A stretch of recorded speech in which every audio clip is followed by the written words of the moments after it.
మమ్మల్ని మిక్కిలిగా ప్రేమించిన మా ప్రియపరలోకపు తండ్రి, ఘనమైన ఉన్నతమైన ఈ నామానికి స్తుతులు స్తోత్రాలు చెల్లించుకుంటున్నాం ఆయన. తండ్రి, గడిచిన దినమంతయు నీ కృప మమ్మల్ని కాచి కాపాడి మరి ఒక దినాన్ని మా జీవితంలో ప్రసాదించిన తండ్రి, ఈ దినాన్ని చూడగలిగిన ధన్యతను మీ పిల్లలైన మా అందరికీ అనుగ్రహించినందుకు నీ కృతజ్ఞతాస్తుతులు చెల్లించుకుంటున్నాము తండ్రి. మరి ఈ దినాన్ని నీ సన్నిధిలో కూర్చున్నాము అంటే, ఈ దినాన్ని నీ సన్నిధిలో కూర్చున్న తండ్రి మాటలు వినగలిగే భాగ్యం మాకు అనుగ్రహిస్తున్నారంటే, మీ యందు మేము భయభక్తులు కలిగి ఉండడానికి మీరు మాపై చూపించిన ఎంతో ప్రేమను బట్టి వందనాలు చెల్లిస్తున్నాం దేవ. మరి ఈ ఉదయకాల ఆరాధనలో మేమందరం కలిసిన తండ్రిని స్తుతించడానికి, మమ్మల్ని మహిమపరచడానికి, నా తండ్రి మిమ్మల్ని ఆనందింపజేయడానికి మీ పిల్లలందరూ మీ సన్నిధితో మరి చేరుకుని ఉండగా ఆయన మరి పిల్లలకి మంచి ఆరోగ్యాన్ని ఆయుష్ను ప్రసాదించండి దేవ. మరి ఈ దినాన మా జీవితాలకు మీరు ఎటువంటి మాటలు మా జీవితంలో మరి వినిపించబోతున్నారు, మీ మాటలు బట్టి మీకు వందనాలు చెల్లిస్తున్నాం నా తండ్రి. మీ పిల్లలు ఈ మాటలు వినడానికి నేర్చుకోవడానికి సిద్ధపడి ఉండగా వారి మనసులో నా తండ్రి మరి సిద్ధపరచుకొని చెబుతున్న ప్రతి మాటలను గ్రహించి నా తండ్రి వాక్యానుసారంగా జీవించుటకు అటు దళితులను గురించి ప్రార్థిస్తున్నాం తండ్రి. మరి ఈ ఉదయకాల ఆరాధనకు మరి సన్నిధానికి వస్తున్న ప్రతి బిడ్డను మీరు జ్ఞాపకం చేసుకోనండి. మరి వారి ప్రయాణం మీరు సురక్షితమైన ప్రయాణాన్ని గ్రహించిన తండ్రి, నీ మాటలు వినగలిగే భాగ్యాన్ని వారికి అనుగ్రహించండి దేవా. మరి కూడి వచ్చిన ప్రతి బిడ్డను మీరు జ్ఞాపకం చేసుకోనండి అయినా. మీరు వారి జీవితాలు చేసిన ప్రతి మేలు విషయంలో మనసులో ఎంతో దాచుకోగల తండ్రి, మరి నీ ఎందు కృతజ్ఞత కలిగి, నీ ఎందు భయం కలిగి, ప్రేమ కలిగి, నీ కొరకు మహిమకరంగా జీవించడానికి సహాయం దయచేయండి తండ్రి. మరి ఉదయకాల ఆరాధనలు మాకు ప్రారంభం మొదలుకొని నా తన ముగింపు వరకు హస్తాన్ని మాకు తోడుగా ఉంచండి. మీ ఆత్మ సహాయాన్ని మాకు అందించిన ప్రార్థిస్తున్నాం. పాటలు పాడేందుకు, వాక్యం చదువుటేందుకు, వాక్యం నేర్చుకునేందుకు నా తండ్రి మాకు తోడుగా ఉండండి తండ్రి. మరి ఈ దినాన్ని మాకు మంచి వాతావరణాన్ని అనుగ్రహించండి. మరి సాయంత్రకాలం జరగబోతున్న మరి మీటింగ్ వరకు మేము ప్రార్థిస్తున్నాం దేవా. వాతావరణాన్ని స్వాధీనం ఉంచుకున్న తండ్రి, ఎన్నో కుటుంబాలకు, ఎన్నో ఆత్మలకు విలువైన సంగతులు నీ వాక్యం ద్వారా వినిపించాలని, వాక్యం ద్వారా నేర్పించాలని నా తండ్రి మేము తలపెట్టిన ఈ కార్యక్రమంలో నా తండ్రి గొప్పగా జరిగించడానికి మాకు దీవెనకరంగా, మీకు నా తండ్రి మహిమకరంగా జరిగించడం సహాయం దయచేయండి దేవ. మరి దూర ప్రాంతాలను చూస్తున్న నా తండ్రి పిల్లలకు మీరు తోడుగా ఉండండి.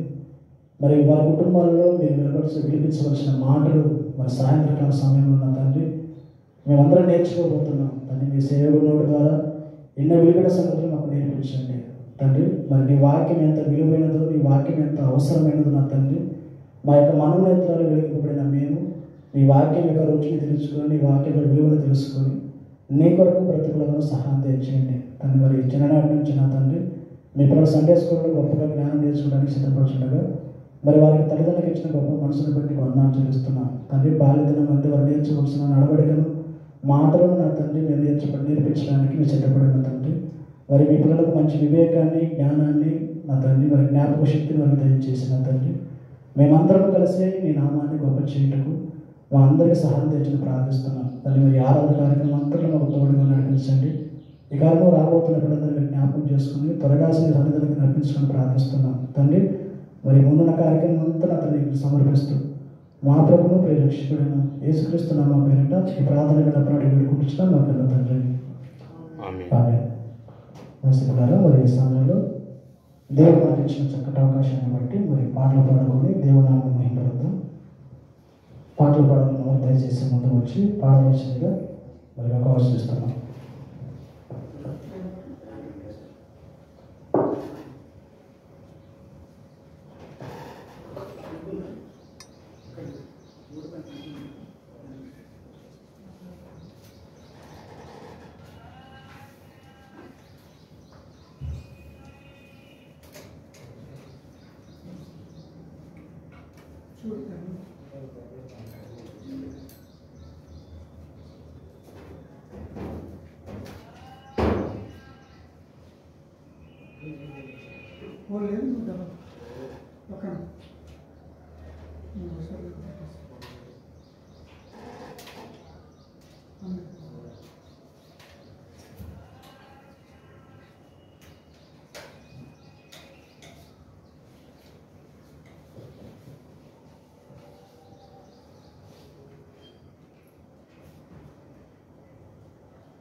లోకానకాదేది శాశ్వతం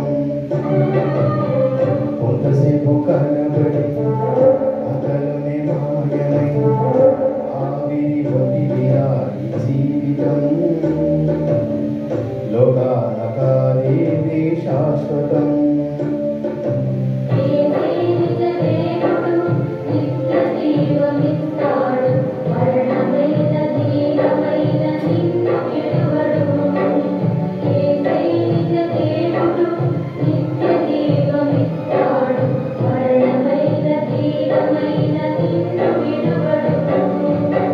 కొంతసేపు కనబడి అంతలోనే మాయమై ఆవిరి పొందిరా ఈ జీవితం లోకానకాదేది శాశ్వతం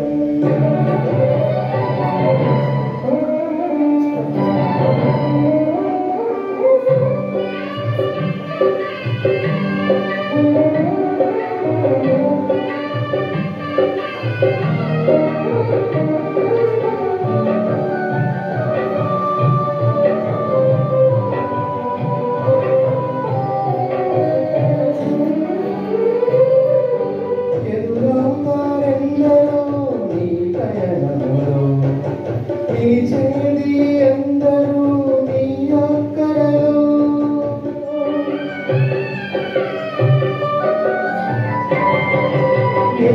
ఎదురవుతారెందరో నీ పయనములో నిలిచేది ఎందరూ నీ అక్కరలో వచ్చేదెవరు నీతో మరణము వరకు వచ్చేదెవరు నీతో మరణము వరకు ఇచ్చేదెవరు ఆపై నిత్య జీవము నీకు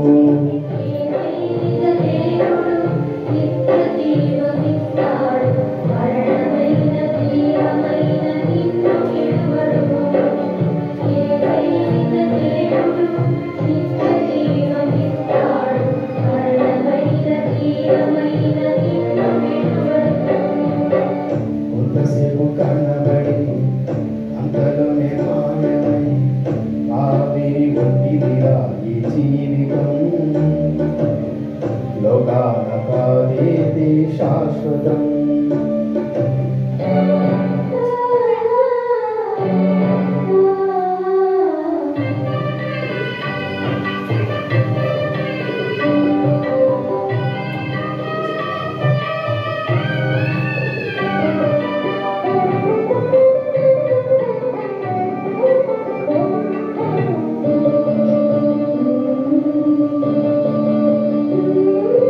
శ్రమలోచి సుఖము విడిచి కష్టములోచి ఆస్తులు సంపాదించిన శాంతి ఉన్నదా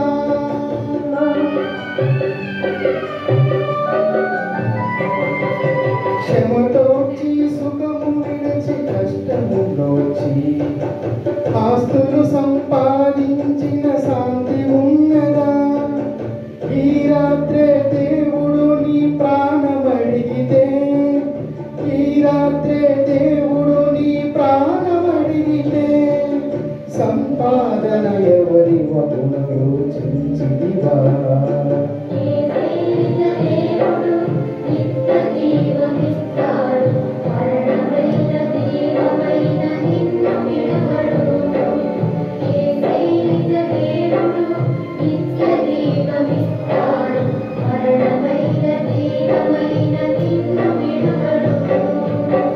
కొంతసేపు కనబడి అంతలోనే మాయమై ఆవిరి ఒంటిదిరా ఈ జీవితం లోకానకాదేది శాశ్వతం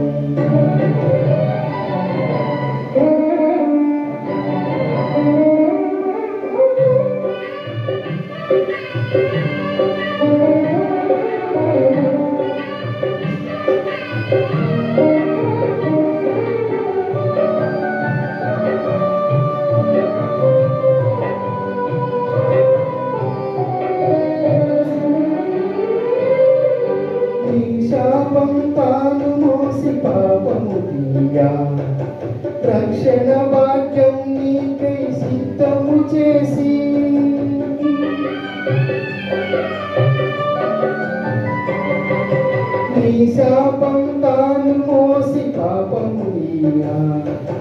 రక్షణ భాగ్యం నీకై సిద్ధము చేసి విశ్రాంతి నీయగా నిన్ను పిలవగా విశ్రాంతి నీయగా నిన్ను పిలవగా నిర్లక్ష్యం చేసిన తప్పించుకొందువా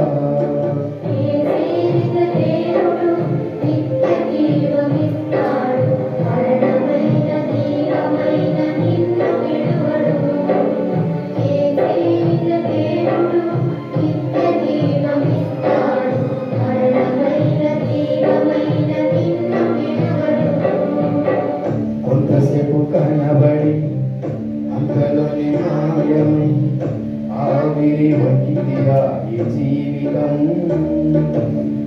లోకాన కాదిది శాశ్వతం కొంతసేపు కనబడి అంతలోనే మాయమై ఆవిరి వంటిదిగా ఈ జీవితం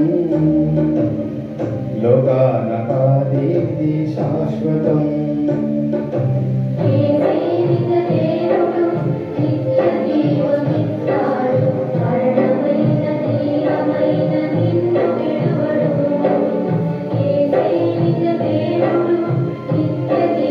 Thank you.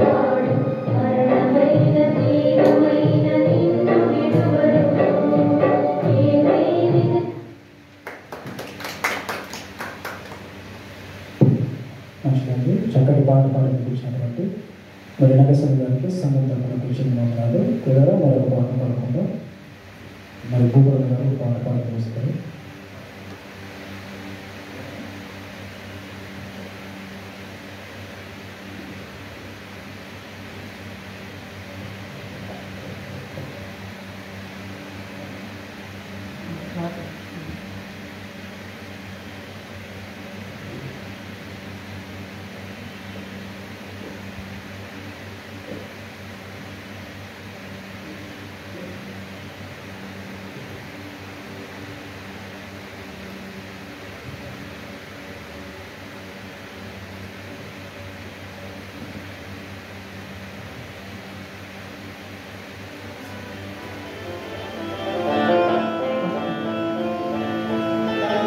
మన రక్షకుడు యేసుక్రీస్తు ప్రభునామమున అందరికీ శుభాభివందనాలు.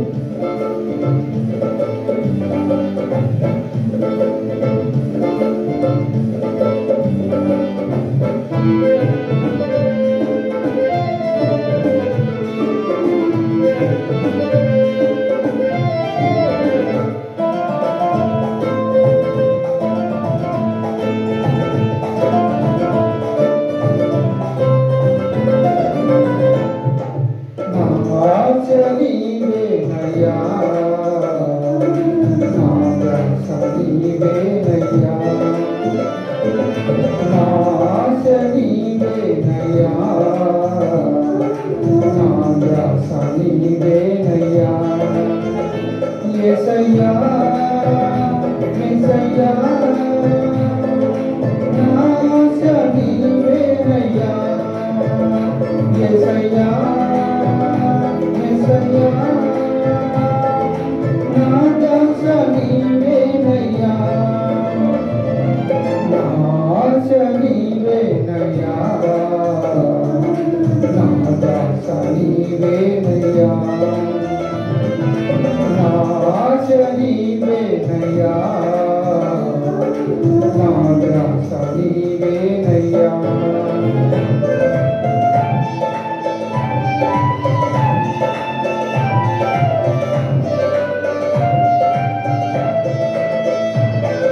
మంచిదండి. చక్కటి పాట పాడించిన మరి భూపాల గారికి సంగీత రత్నన్నారు.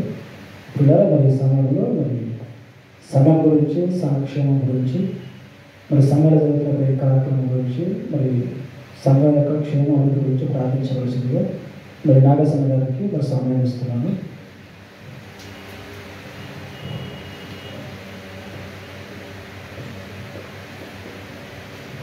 మంచిదండి. మరి సంఘం గురించి దేవుడు మనకు చేసిన మేళలు, అద్భుతములు, ఆయన కార్యాల గురించి మరి ప్రతి ఒక్కరూ తలలో వచ్చి మన హృదయం ద్వారా మనం ప్రార్థించుకున్నాం. తలలో వచ్చినట్టే ప్రార్థన చేసుకున్నాం. పరిశుద్ధుడా, పరలోకమున మా తండ్రి, జీవం గలమైన దయగల తండ్రి, తండ్రి కొరకు దినముకు నా తండ్రి నాకును మాకును ఆయుష్యం ఇచ్చి మీ సజీవ లెక్కలో ఉంచుకున్నారు తండ్రి. అందును బట్టి మీ కొందనాలు కృతజ్ఞతాస్తుతులు చెల్లించుకుంటున్నాను నా తండ్రి. నాయన మరి ఇది మొదలుకొని నా తండ్రి ఇంతవరకు నా తండ్రి ఇక రాబోయే కాలం ఉందని నా తండ్రి మీ చిత్తమైతే నా తండ్రి మీ కాపుదలలో వచ్చి మీ రక్షణార్థమైన తండ్రి మీ కృపకు పాత్రమైన తండ్రి పొదిగి ఉన్నట్లు కృప చూపించారు. అందరూ బట్టి మీకు వందనాలు చెల్లించుకుంటూ మరి సంఘ స్థాపన నా తండ్రి మీ కృప ద్వారా నా తండ్రి చేసి ఉన్నాము నాయన. ఆత్మతోనూ శక్తితోనూ నా తండ్రి మీ మహిమ గల మాటలతోనూ నా తండ్రి బలవంతులుగా నా తండ్రి సహోదరుడుగా సహోదరులారుగా నా తండ్రి కుటుంబాలుగా నా తండ్రి మీ సంఘానికి స్తంభాలుగా నా తండ్రి నింపి ఉంచుకున్నందుకు మీకు వందనాలు చెల్లించుకుంటూ ఇంత జ్ఞానమైన సంగతులు నా తండ్రి స్వంగం ద్వారా నా తండ్రి మరి మీ కుమారుడు నా తండ్రి మా శ్రీనన్న గారి ద్వారా నా తండ్రి ఎన్నో అద్భుతమైన మాటలు నా తండ్రి మీ జ్ఞానమైన అద్భుతమైన సంగతులు నా తండ్రి తెలిపించున్నందుకు నా తండ్రి మీకు వందనాలు చెల్లించుకుంటున్నాను నాయన. కృతజ్ఞతాస్తుతులు చెల్లించుకుంటాం. ఇలాగే నా తండ్రి ఎన్నో కార్యాలు నా తండ్రి సంఘం ద్వారా నా తండ్రి చేయించుకుంటున్నందుకు చేసి ఆ సంకల్పాన్ని మాలో వచ్చినందుకు మీకు వందనాలు చెల్లించుకుంటూ ఇలాగే నా తండ్రి మీ కృపకు నా తండ్రి బాధ్యమే నా తండ్రి మమ్మల్ని మేము తగ్గించుకొని నా తండ్రి మీ నామాన్ని హెచ్చిస్తూ అనేక కార్యాలు నా తండ్రి మిమ్మల్ని గొప్ప చేయటకు మీ మామ కీర్తి పెంచుటకు నా తండ్రి కృప చూపించినందుకు వందనాలు చెల్లించుకుంటూ మా మాటలు మా తండ్రి మా జ్ఞానము నా తండ్రి ఎంత ఆలోచనలు నా తండ్రి ఉన్నా మీ జ్ఞానము గొప్పది కాబట్టి వాటిని పరిశోధన చేస్తూ వాటిని గ్రహిస్తూ గ్రహికొంటూ మా జీవితంలో నా తండ్రి మీ మాటలకే ఆధారం చేసుకొని నా తండ్రి మీ చిత్తానుసారంగా జీవించటకు మీ కార్యాలను గొప్ప చేయటకు సాధారణంగా మమ్మల్ని వాడుకుంటున్నందుకు మీకు వందనాలు చెల్లించుకుంటూ సంఘం అభివృద్ధి కోసం నా తండ్రి ప్రార్థన చేస్తుండగా మీరు మాకు తోడుగా ఉండి మీ పరిశుద్ధాత్మను మెండుగా ప్రసాదించి నా తండ్రి ఇంకా మీ కార్యాలు గొప్పగా చేయటకు మీ కీర్తిని పెంచటకు గొప్ప చూపించమని దయ చూపించమని నా తండ్రి మన ఆరాధనలో నా తండ్రి అలాగే నా తండ్రి మీ దాసుడు నా తండ్రి మీకు మారడు దాని వాక్యం చెప్పుకోవచ్చుండగా నా తండ్రి ఇంకా నా తండ్రి ఉత్తమైన సంగతులు తెలుసుకోవటకు నా తండ్రి మేము ఆకలి విన్న వారమై నా తండ్రి మీ ఆత్మీయ ఆహారం కోసం నా తండ్రి తీరి చూచుడు వారంగా నా తండ్రి ఉండనట్లు కృప చూపించమని మరి సాయంత్రం నా తండ్రి మీరు తలాంచిన నా తండ్రి మీ కార్యము నా తండ్రి గొప్ప చేయటకు జరిపించటకు ఎంతో నా తండ్రి ఆత్మలు రక్షణ కొరకు నా తండ్రి మరి నా తండ్రి రక్షించుటకు నా తండ్రి మీ కార్యము సంఘము ద్వారా నా తండ్రి మరి చూడబెట్టారు నా తండ్రి మీ చిత్తానుసారంగా జరిగించుకుంటూ వచ్చాము నాయన. ఇక మీదట నా తండ్రి ఏ లోటు లేకుండా జరిపించుకోమని ఘనత మహిమ ప్రభువులు మీకే చెల్లిస్తూ క్రీస్తు వారి పేరట ఈ ప్రార్థన అడుగుతున్నాం తండ్రి. ఆమేన్. మంచిదండి. మరి సంఘం కొరకు సంక్షేమం కొరకు ప్రార్థించినటువంటి మరి సంఘం వరకు మరి ప్రత్యేకంగా తెలియజేస్తున్నాము. కూడా మరి సమయంలో మరి ఎవరికైనా ఒక పాట పాడే అవకాశం ఉంది. ఒక పాట పాడి తర్వాత వాక్య పట్టణం చదువుకొని వాక్యంలోకి వెళ్ళిపోదాం. పాట అక్కడ పాడతాను.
చక్కటి పాట పాడగలుగుతున్నట్టు మరి సృష్టికి సంగీతాలు పంపించడం అన్నారు. ఇలా మరి వాక్య పని చదువుకొని వాక్యం వెళ్ళిపోను. మత్తయి సువార్త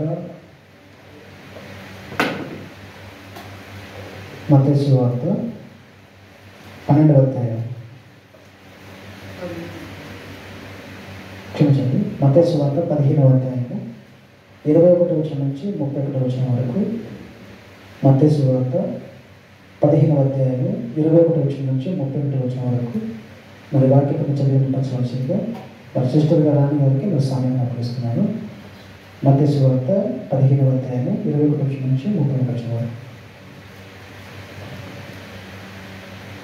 కుడి వచ్చిన మీ అందరికీ ప్రభువైన యేసుక్రీస్తు వారి నామమున వందనాలండి. వాక్య పఠనం జరిగించుకుందాము. మత్తయి సువార్త 15వ అధ్యాయము 21 నుంచి 31 వరకు చదువుకుందాం. 21. యేసు అక్కడి నుండి బయలుదేరి తూరు సీదోనుల ప్రాంతములకు వెళ్ళగా, ఇదిగో ఆ ప్రాంతముల నుండి కానాను స్త్రీ ఒకటి వచ్చి, ప్రభువా, దావీదు కుమారుడా, నన్ను కరుణింపుము, నా కుమార్తె దయ్యము పట్టి బహుబాధపడుచున్నదని కేకలు వేసెను.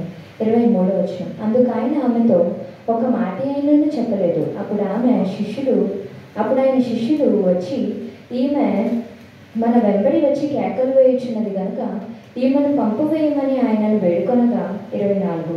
ఆయన ఇశ్రాయేలు ఇంటివారై నశించిన గొర్రెల యొద్దకే గాని మరి ఎవరి యొద్దకును నేను పంపబడలేదనను. 25వ వచనం. ఆయనను ఆమె వచ్చి ఆయనకు మొక్కి, ప్రభువా, నాకు సహాయం చేయమని అడిగాను.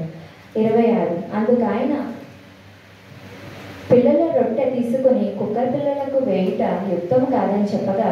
27. ఆమె నిజమే ప్రభువా, కుక్క పిల్లలు కూడా తమ యజమానుల బల్ల మీద నుండి పడు ముక్కలను తినడు కదా అని చెప్పాను. 28వ వచనం. అందుకు యేసు, అమ్మా, నీ విశ్వాసము గొప్పది, నీవు కోరినట్టే నీకు అవునుగాక అని ఆమెతో చెప్పాను. ఆ గడియలోనే ఆమె కుమార్తె స్వస్థత నొందెను.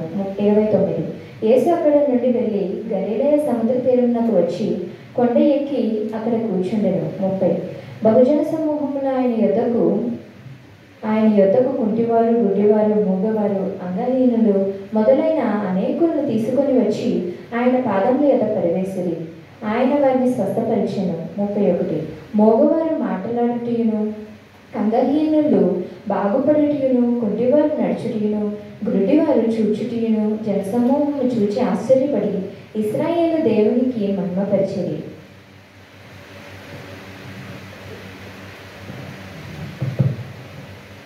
మనసు కదా మరి వాక్య పఠనం చదివించిన మన సిస్టర్ గారికి సంబంధించిన ప్రత్యేకమైనది పిల్లల మరి ప్రార్థన చేసుకొని మరి ఈ దినాన దేవుడు మనం నేర్పించబోతున్న మరి విలువైన సంగతులు వాక్యం ద్వారా నేర్చుకోవడానికి సిద్ధపడగా మరి ప్రార్థన చేసుకొని వాక్యంలోకి వెళ్దాం. దయచేసి ప్రార్థనలో ఏకీభవించవలసిందిగా మనం చేస్తున్నాము. ప్రార్థన చేసుకుంటాం. ప్రేమలో మనం ప్రియపడకపోతండి దేవ, మరి ఈ దినాన్ని మాకు అనుగ్రహించి నీ సన్నిధిలో కూర్చొని మీ మోకలకు రాయించి ఇచ్చిన ఎన్నో విలువైన సంగతులు నేర్చుకోవడానికి ఇచ్చిన భాగ్యానికి వందనాలు చెల్లిస్తున్నాం తండ్రి. దేవగారి ఇప్పటివరకు పిల్లలు చక్కని స్వరాలతోటి పాటలు పడి మహిమపరిచారు. అందుని బట్టి వందనాలు చెల్లిస్తున్నాను. ఆయన కొన్ని సన్నిధానంలో మేము ఉన్నప్పుడు మీ వాక్యం పట్ల మాకున్న ఆనందం కలిగే ఆనందం ఎంత విలువైనది, ఎంత గొప్పది తండ్రి. మరి అలాంటి సమయాన్ని నా తండ్రి వారి ఈ దినాన్ని మాకు అనుగ్రహించారు తండ్రి. వారి జీవగ్రంథంలో కొన్ని మాటలు మేము విని నేర్చుకుంటున్నాను నా తండ్రి. వెంటనే పిల్లలకు వినగలిగే చెవులను, గ్రహించగలిగే మనసును దయచేయండి. చెబుతున్న మాటలు నా మాటలు కాకుండా నా తండ్రి నీ మాటలు స్వీకరించే గొప్ప మనసును అనుగ్రహించండి తండ్రి. మరి చెబుతున్న నాకును సాధించడం అనుగ్రహించి సత్యవాక్యాన్ని సరిగ్గా విభజించి ఇతరులకు అర్థమయ్యే రీతిగా నా తండ్రి వింటున్న వారికి చెబుతున్న నాకును నీ ఆత్మ సహాయం అనుగ్రహించమని ప్రాధాన్యపడుతూ కూడి వచ్చిన ప్రతి బిడ్డను బట్టి కృతజ్ఞతలు చెల్లించుకుంటూ రాబోతున్న పిల్లలందరినీ మనం మీ సన్నిధానం ప్రార్థిస్తూ ప్రాధాన్యపడుతూ మా ప్రభువు పరిరక్షకుడైన యేసుక్రీస్తు నామమున ఏంటో ఈ ప్రార్థన వేడుకొచ్చిన మా తండ్రి. ప్రియమైన దేవుని పిల్లలందరికీ మన ప్రభువు యేసుక్రీస్తు నామమున మరియు శుభావందనాలు తెలియజేస్తున్నాను. పిల్లలు మరి సాయంత్రకాలము మరి ఇంటికి ఉన్న తర్వాత మరి మియాపూర్ ప్రాంతము మరి ఇక్కడ మరి చూసుకొని రావడానికి లేట్ అవుతుంది కనుక మరి సమయాన్ని మరి వాక్యాన్ని నేను పంచుకోవడానికి మరి శ్రీనాన్న గారు ఆదేశం వరకు తీసుకుంటున్నాను. మరి ఈ దినాన మరి సాయంత్రకాలము ఒక మీటింగ్ కలుగుంటే కనుక ఆ మీటింగ్ వరకు దయచేసి ఎవరు మిస్ కావద్దు. ప్రతి కుటుంబానికి అవసరమైన మాటలు మరి మన కుటుంబాల్లో అత్యవసరమైన మాటలు మరి సాయంత్రకాలం ముందు మరి మీటింగ్ ద్వారా మనం నేర్చుకోబోతున్నాం. మరి ఉదయకాల ఆరాధనలో కూడా మరి విలువైన సంగతులు మరి వాక్యం ద్వారా మనం ఆలోచిద్దాం. మరి ఈరోజు ఒక గొప్ప పాఠాన్ని మరి అందరం కలిసి ఆలోచించి వాక్యం నేర్చుకోవడానికి మరి మీ మనస్సులను వాక్యం పైన దృష్టి ఉంచాలని మీకు ముందుగానే తెలియజేస్తున్నాను. మీరు ఈరోజు చదువుతున్న పాఠము మీరు ఎప్పుడు ఆలోచించినది, ఒకవేళ మనం ఎప్పుడు చదువుకుంటున్న మాటలే కానీ ఆలోచించలేదు అన్న పాఠాన్ని మేము ముందుగా తెలియజేస్తున్నాను. పిల్లరా, ఈరోజు మనం నేర్చుకోబోతున్న పాఠం బలాత్కారంగా పట్టబడుచున్న పరలోక రాజ్యము. మరొకసారి చెప్తున్నాను, బలాత్కారంగా పట్టబడుచున్న పరలోక రాజ్యము. జాగ్రత్తగా మరి చెబుతున్న విషయాన్ని రాసుకోవాలి. ఈరోజు నా పాఠాన్ని బట్టి ఖచ్చితంగా ఎవరు పరలోకానికి వెళతారు అన్న విషయాన్ని ఈరోజు మీరు తెలుసుకుంటారు. మీకే అర్థమవుతుంది నేను పరలోకానికి దగ్గరగా ఉన్నానా లేనా అన్న విషయం అనేది మీకు ఇట్టు తెలిసిపోతుంది. నేను గ్యారెంటీ ఇస్తున్నాను. జాగ్రత్తగా మరి వాక్యాన్ని ఆలోచిద్దాం. ఓకేనా? బలాత్కారంగా పట్టబడుచున్న పరలోక రాజ్యం. ఈ మాట స్వయంగా ఎవరు పలికిన మాట కాదు. బైబిల్లో క్రొత్త నిబంధన, పాత నిబంధన అన్న 2 నిబంధనల పుస్తకాలు ఉన్నాయి. ఈ 2 నిబంధన పుస్తకాలలో రాయబడిన సంగతులు ఒక్కొక్క కాలానికి ఒక్కొక్క రీతిగా దేవుడు చెబుతూ వచ్చాడు. ఈ మాట పలికింది ప్రవక్తలు కాదు, సాక్షాత్తు మన రక్షకుడైన యేసుక్రీస్తు ప్రభువుల వారు. మరి యేసుక్రీస్తు వారు పలికిన మాట ఏదైనా చాలా విలువైంది, చాలా లోతుగా ఉంటుంది. విలువైన సంగతి సమాజానికి బోధించాడు, కానీ సమాజం అవి చెవిని పెట్టలేదు. చెవిని పెట్టకపోగా ఆయన మాటలను తిరస్కరించారు, ఆయనను తిరస్కరించారు. ఆయన ఎన్నో బోధలు చేస్తూ, ఎన్నో ప్రసంగాలు సమాజంలో బోధిస్తూ, సమాజ మందిరాలలో బోధిస్తూ ఒక మాట అంటాడు, ఉపమానం చెబుతాడు, వాక్యం చెబుతాడు, తర్వాత ఒక మాట అంటాడు, వినుటకు చెవులు ఎవడిగా ఉండిన ఎడల చెవి గలవాడు వినుడుగాక అంటాడు. సంఘంలో కూర్చొని మనం అందరం, చిన్నపిల్లలు కానివ్వండి, మనం కానివ్వండి, అందరికీ చెవులు ఉన్నాయా లేవా? ఉన్నాయా? అందరికీ చెవులు ఉన్నాయి. యేసుక్రీస్తు వారు అన్నమాట చెవి గలవాడు వినుడుగాక అన్నాడు. అంటే చెవులు లేని వారు వినలేరన్నా, చెవులు ఉన్నవారు వినలేరన్నా? చెవులు ఉన్నా దాన్ని మనసును పెట్టినవారు. మీకు ఇంతకుముందు పాఠం చెప్పాను, ప్రతి దానికి ఒక మనసు ఉంటుంది. శరీర సంబంధమైన మనసు ఉంటుంది, ఆత్మ సంబంధమైన మనసు ఉంటుంది. అవయవాలలో ఉచ్చబడిన ప్రతి అవయవానికి ఒక మనసు ఉంటుంది. చెవికి వినే మనసు ఉంది, కంటికి చూసే మనసు ఉంది, నాలుగుకు రుచి చూసే మనసు ఉంది, ముక్కుకు వాసన పీల్చే మనసు ఉంటుంది. ఒక్కొక్కదానికి ఒక మనసు ఉంటుంది. అదే చెప్పాడు యేసుక్రీస్తు వారు, చెవి గలవాడు వినుడుగాక అని చెప్పాడు. దేవుడి సంగతులు చెబుతున్నారంటే మనసు పెడితేనే అర్థం కాని సంగతులు, పైగా యేసుక్రీస్తు వారు చెబుతున్నారంటే ఇంకా జ్ఞానవంతమైన సంగతులు. ఆయన మాటలు సమాజానికి సామాన్యంగా అర్థమయ్యే కాదు. అవి అర్థం కాకపోగా యేసుక్రీస్తు వారి శిష్యులు చెబుతారు, ప్రభువా ఉపమానం చెప్పారు కదా, ఈ ఉపమానంలోనే భావం ఏంటిది మనకు అర్థం కాలేనప్పుడు మళ్ళా 2వ మారువరికి చెప్పేవారు. బైబిల్ క్రైస్తవ్యాన్ని చేతులకు వచ్చి 2000 సంవత్సరాలు అయినా బైబిల్ మన చేతులు, ప్రతి ఒక్కరి చేతులు ఉన్న, కుటుంబాలలో ఉన్న, బైబిల్ చదవని వారు, బైబిల్ ఆలోచించిన వారు కోకొలలో ఉన్నారు. బైబిల్ అనేది చిన్న పుస్తకం కాదు.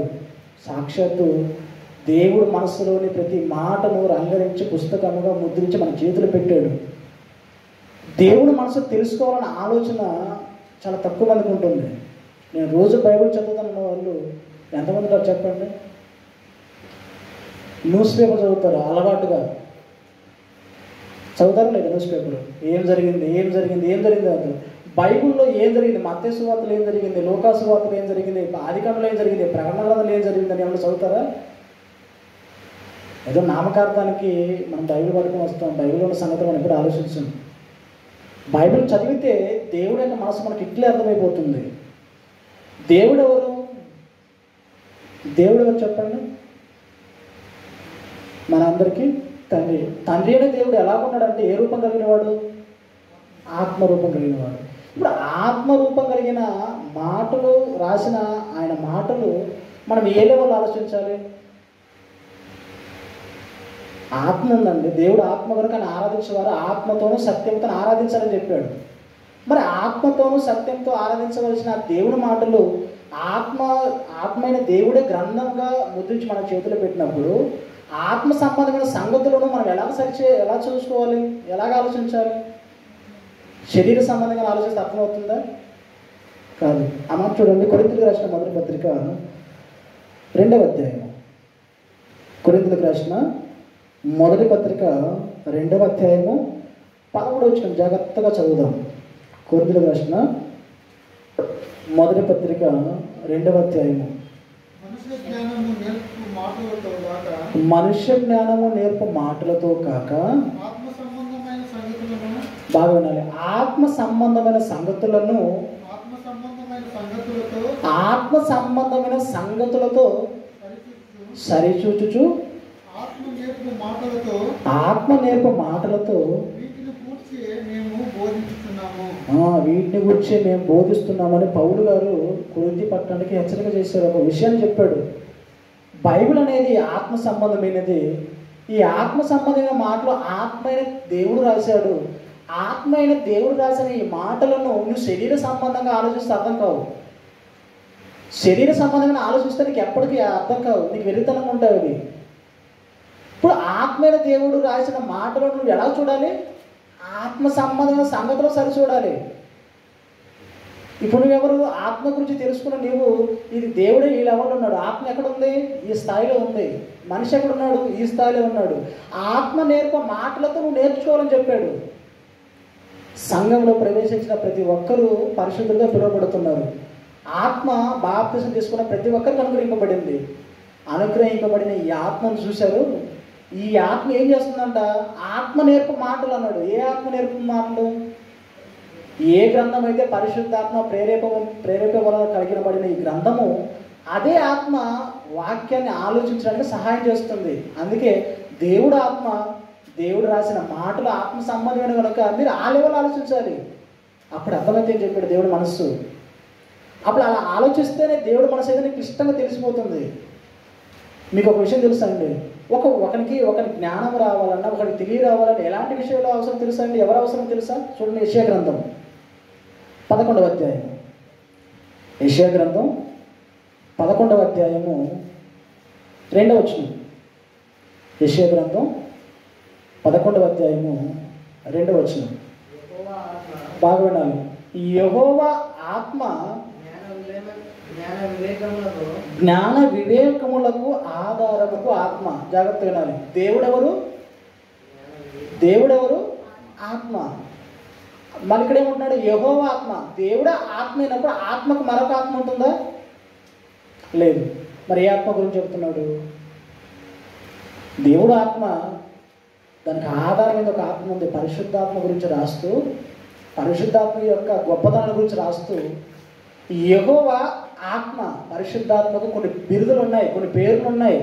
సంచకరు ఆత్మ అన్నాడు, పరిశుద్ధాత్మ అన్నాడు, తర్వాత ఆదరణకర్త అన్నాడు, దత్తపుత్రాత్మ అన్నాడు. ఇవన్నీ పేర్లు ఉన్నాయి. పరిశుద్ధాత్మ దేవుడికి పేర్లు ఉన్నాయి. ఆత్మ గురించి అర్థం కావాలంటే పరిశుద్ధాత్మకి ఎన్ని బిరుదులు ఉన్నాయి, అన్ని బిరుదులు మీరు తెలుసుకోవాలి. బైబిల్ చాలా పేర్లు ఉంటాయి. యేసుక్రీస్తు వారి కంటే ఎక్కువ పేర్లు పరిశుద్ధాత్మ దేవుడికి ఉంటాయి. ఈ పరిశుద్ధాత్మ పెట్టబడిన పేర్లు ఎలా ఉన్నాయంటే చూడండి, ఏం చెప్తున్నాడు? యెహోవా ఆత్మ జ్ఞాన వివేకములకు, జ్ఞానము వివేకములకు ఆధారముకు ఆత్మ, ఆలోచన బలములకు ఆధారముకు ఆత్మ, తెలివిని యెహోవా ఎడల భయభక్తులను పుట్టించు ఆత్మ అతని మీద నిలుచును అని చెప్పాడు. అంటే ఒకరికి జ్ఞానము రావాలన్నా, ఒకరికి తెలివి రావాలన్నా, ఒకరికి బలము కలగాలన్నా, ఒకరికి వివేచన కలగాలన్నా ఏమవసరమని చెప్పాడు? ఆత్మ. ఇది ఎంతమందికి చెప్పాలి? ఇది నేను బలవంతులని, నాకు ఇది అవసరం ఉందండి, నాకు ఏది అవసరం లేదు, నేను నాతో నేను తెలుసుకోగలంటే అది నీ వల్ల కాదు. ఒక దేవుని సంగతులు కానీ ఏ ఆలోచన నీకు కలగాలన్నా నీకు ఏం అవసరమని చెప్పాడు? ఆత్మ. ఒకటి జ్ఞానము, ఇది కరెక్టా కాదా, ఒకటి తెలివి, ఆలోచించే విధానం కరెక్టా కాదా, ఒకటి భయాన్ని కావాలన్నా, ఒకటి భక్తి పుట్టించాలన్నా, ఒకటి బలము కలగాలన్నా ఏమవసరం చెప్పాడు? ఆత్మ. ఈ ఆత్మ గురించి మీరు వింటానండి, అసలు నిద్రపోరు. ఆత్మ గురించిన ఎన్నో పాఠాలు. పరిశుద్ధాత్మ విషయంలో ఎందుకు మీకు పరిశుద్ధాత్మ విషయంలో క్షమాపణలు ఎందుకని తెలుసా అండి? ఈ ఆత్మ చేసే పని సామాన్యమైన పని కాదు. పరిశుద్ధాత్మ దేవుడు చేసే పని చాలా ఉన్నతమైనది, చాలా గొప్ప కార్యాలు చేస్తాడు. ఈ ఆత్మ విషయాలు కూడా మీరు వదిలిపెడితే, యేసుక్రీస్తుని పంపిస్తే మీరు ఆత్మను పట్టించుకోలేదు. ఇక చివరికి మీకు పరిశుద్ధాత్మ దేవుడు కూడా మీకు పంపిస్తే మరి ఈయన కూడా మీరు దూరం పెడితే ఎవడు మిమ్మల్ని రక్షించలేడు. ఆయన విషయంలో చాలా జాగ్రత్తగా ఉండాలి. మీకు ఏది కావాలన్నా ఆయన అవసరం ఉంటుందని చెప్పాడు, ఇంక్లూడింగ్ ప్రార్థనతో సహా. రోమపత్రిక 8:6 ఏముంటుందంటే, యుక్తముగా మనకు ఎలాగో ప్రార్థన చేయవాలనో మనకు తెలియదు. అంటే మనం ప్రార్థన చేయడం తెలియదు అంటే తెలియదు. ఎవరు నేర్పిస్తున్నారు ప్రార్థన? పరిశుద్ధాత్మ దేవుడు మన పక్షాన దేవుడికి విజ్ఞాపనలు చేస్తున్నాడు. ఆయన నేర్పిస్తున్నాడు. ప్రభు, ఇతనికి ప్రార్థన రాదు, నేను నేర్పిస్తాను. ఇతనికి ప్రార్థన రాదు, ఇతనికి నేను నేర్పించి నీకు మనసు ఒప్పించడానికి నేను నేర్పిస్తాను, నేను చెబుతాను. ఇతని పక్షాన నేను నీకు మొరపెడుతున్నాను, విజ్ఞాపన చేస్తున్నాను చెప్తున్నాడు పరిశుద్ధాత్మ దేవుడు. ఒక ఆత్మ అనేది ఇన్ని విషయాలు చేస్తున్నప్పుడు, ఇన్ని పనులు చేస్తున్నప్పుడు, మరి ఆత్మ గురించి తెలుసుకోవాల్సిన విషయాలు నువ్వు ఎలా ఆలోచించాలి చెప్పు? ఆత్మ ఈ లెవెల్లో ఉంది, నువ్వేమి ఇలా ఆలోచిస్తావు? ఒకటి తెలివి రావాలన్నా, ఒకటి బలం రావాలన్నా, ఒక వివేచన కావాలన్నా, ఒక ఆలోచన కావాలన్నా అన్నిటికీ ఆధారం అనేది ఆత్మ చెప్పాడు. ఈ ఆత్మను గురించి తెలుసుకోవాల్సిన ఆలోచన ఎవరికి చెప్పండి. అదే చెప్పాడు. కొరింథీ పత్రిక 1వ పత్రిక 2వ అధ్యాయం 13 ఏముంది? ఆత్మ నేర్పు మాటలతో కాక, అదేనా, ఆత్మ సంబంధమైన సంగతులను, ఆత్మ సంబంధమైన సంగతులను సరిచూడాలి. సరిచూడడం అంటే ఏంటంటే లెవెల్ ఉండాలి. ఈ ఆత్మ ఈ లెవెల్ ఉంది, దేవుడు మాటలు ఈ లెవెల్ ఉన్నాయి, నువ్వు కూడా ఇదే లెవెల్కి ఆలోచించు. అప్పుడు నీకు ప్రతి విషయం క్షుణ్ణంగా అర్థమవుతుంది. యేసుక్రీస్తుల వారు మాట్లాడిన మాటలు సామాన్యమే కాదని చాలా డెప్త్. మీకు విషయం చెప్తున్నాను, యేసుక్రీస్తుల వారిని భూమి మీద పంపించడానికి ముందే దేవుని మనసులో ఒక కోరిక మొదలుపెట్టిండు. ఒక కోరిక అనేది మనుషులకు తెలియజేశాడు. చూద్దాం అన్నమాట. యోహాను సువార్త 3వ అధ్యాయము 16 మళ్ళా చెబుతున్నాను, యేసుక్రీస్తుల వారిని భూమి మీదకు పంపించడానికి దేవుడు తనలో మనసులో ఉన్న మాటను బయట పెట్టాడు. అదేంటో చూడండి. యోహాను సువార్త 3వ అధ్యాయము 16 దేవుడు లోకమును ఎంతో ప్రేమించను. బాగా వినాలి. దేవుడు లోకమును ఎంతో ప్రేమించను, కాగా ఆయన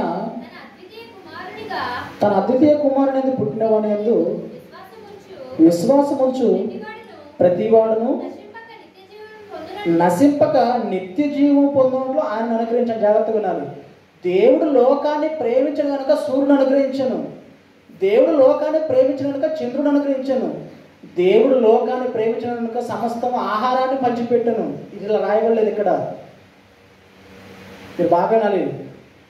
దేవుడు లోకాన్ని ప్రేమించాడు కనుక ఏమనుగ్రహించాడంట? కుమారుని అనుగ్రహించాడు. యేసుక్రీస్తుల వారిని భూమి మీద ఉన్న మనుషుల నిమిత్తము కుమారుని మనుషుల కోసం అప్పగించాడు అనమాట. వాళ్ళకి ఇచ్చాడు, వాళ్ళని నియమించాడు. మనుషులను ప్రేమించాడు కనుక లోకాన్ని ఇవ్వలేదు, సూర్యుని ఇవ్వలేదు, ఇవన్నీ చెప్పలేదు అక్కడ. దేవుడు లోకాన్ని ప్రేమించాడు కనుక మనుషులు. లోకం అంటే ఏంటిది? మనుషులు. లోకం అంటే మట్టి కాదు. లోకం అంటే మనుషులను ఒక పద్యం కూడా ఉంది. దేవుడు లోకాన్ని ప్రేమించిన, మనుషుల్ని ప్రేమించడం కనుక సూర్యుని ఇచ్చను, దేవుడు లోకాన్ని ప్రేమించిన నక్షత్రాలను ఇచ్చను, దేవుడు లోకాన్ని ప్రేమించను కనుక సమస్తమైన మనిషికి అవసరమైన ప్రతిదీ కూడా ఇచ్చానని చెప్పట్లేదు. దేవుడు మనిషిని ప్రేమించాడు కనుక, ఎంత ప్రేమించాడు అంటే ఎంతో ప్రేమించాడు కనుక ఏమనుగ్రహించాడు? కుమారుని అనుగ్రహించాడు. ఈ కుమారుడైన యేసుక్రీస్తుల వారు భూమి మీదకి వచ్చి పలికిన మాటలు చాలా లోతైనవి, ఎంతో విలువైనవి, లోకానికి నేర్పించాడు. ఇప్పుడు ఈ కుమారుడైన యేసుక్రీస్తుల వారు మనల్ని నమ్ముతున్న మన రక్షకుడైన క్రీస్తు వారు పలికిన మాటలలో ఒక మాట ఈరోజు మనం నేర్చుకుందాం. లూకాసు సువార్త, మత్తయి సువార్త, ముందుగా మత్తయి సువార్త 11వ అధ్యాయం. మత్తయి సువార్త చాలా జాగ్రత్తగా వినాలండి. ఈ మాటలు మీకు అర్థమైతే మీరు వాక్యంలో ఎంతటి వరకు మీకు తెలిసిపోతుంది. మత్తయి సువార్త 11వ అధ్యాయం 12వ వచనం. మత్తయి సువార్త 11వ అధ్యాయము 12వ వచనం. బాగా వినాలి. బాప్తీసమిచ్చి యోహాను దినములు మొదలుకొని ఇప్పటి వరకు పరలోక రాజ్యము బలాత్కారంగా పట్టబడుచున్నది, బలాత్కారులు దానిని ఆక్రమించుకొనుచున్నారు. మరలా చదువుతున్న బాగా వినండి. మత్తయి సువార్త 11వ అధ్యాయం 12వ వచనం. బాప్తీసమిచ్చి యోహాను దినములు మొదలుకొని ఇప్పటి వరకు పరలోక రాజ్యము బలాత్కారముగా పట్టబడుచున్నది, దాని బలాత్కారులు దాన్ని ఆక్రమించుకొనుచున్నారు అన్నాడు. మన రోజు చదువుకుంటే మాటే. మనము బైబిల్ చదువుతున్నప్పుడు లూకాసు సువార్త చదువుతుంది మాట, అలాగే మత్తయి సువార్త చదువుతుంది. ఎప్పటి వరకు మరి జరుగుతుంది అన్నది విషయాన్ని ఒక కాలం, ఒక పద్ధతి, ఒక క్రమం ఇక్కడ చూపిస్తున్నాడు.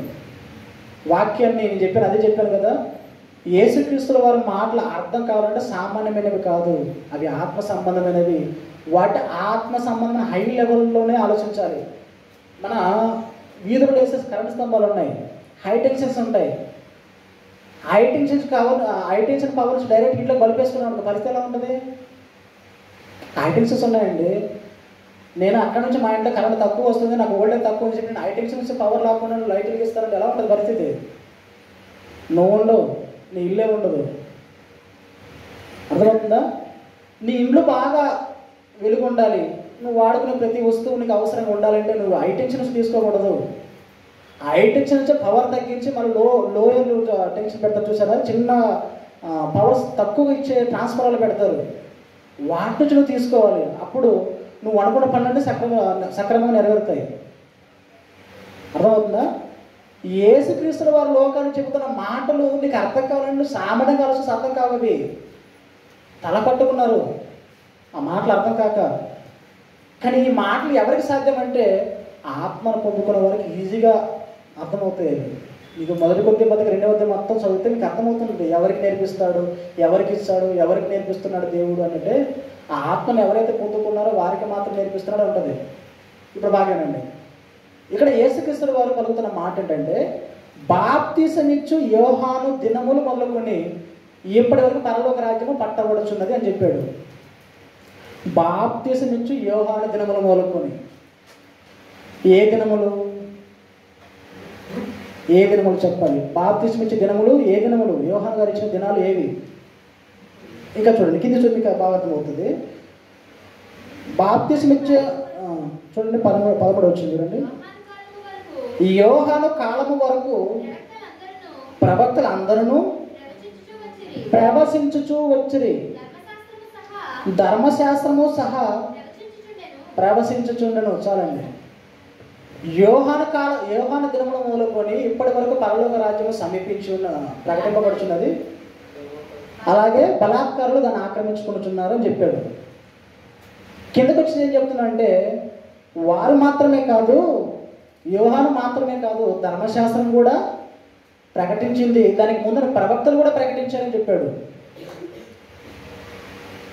ఈ విషయం మీకు అర్థమైతే అండి మీకు బైబిల్ చాలా సునాయాసంగా అర్థమైపోతుంది. వాక్యం అంటే ఏందో, వాక్యాన్ని నేర్చుకోవడానికి మనం ఎంత కష్టపడాలో సింపుల్గా అర్థమవుతుంది. జాగ్రత్తగానండి. 13 వచ్చింది. యోహాను కాలము వరకు ప్రవక్తలందరూ ప్రకటిస్తూ వచ్చినారంటారు, ప్రవచించారు. యోహాను కాలం వరకు అంటే యోహాను కాలం ఎప్పటి కాలం అంటే క్రీస్తు ముందటి కాలం, క్రీస్తు వచ్చేంత కాలం. అది క్రీస్తు వచ్చే కాలం. కాల విభజనకు క్రీస్తు మధ్యవర్తి కదా. కాలాన్ని విభజించే సమయానికి ప్రవక్తలందరూ ప్రవచించుతూ వచ్చారంట. దేని గురించి ప్రవచనాలు? ధర్మశాస్త్రంలో కానివ్వండి, మరి ప్రవక్తల గ్రంథాలు కానివ్వండి, దేని గురించి చెబుతున్నారంటే ఇదిగో పరలోక రాజ్యం వస్తుంది, పరలోక రాజ్యం వస్తుంది, పరలోక రాజ్యం వస్తుందని చెప్పారు. కానీ పరలోక రాజ్యాన్ని ఎవరు స్థాపిస్తారో అని చెప్పారు తప్ప పరలోక రాజ్యం వస్తుందన్న సంగతి ఎవరు చెప్పలేదు. మీరు బాగా మరి ఆదికాండం నుంచి మలాఖీ గ్రంథం వరకు మీరు చదివితే అక్కడ మీకు పరలోక రాజ్యం గురించి అంతగా ప్రస్తావన ఉండదు.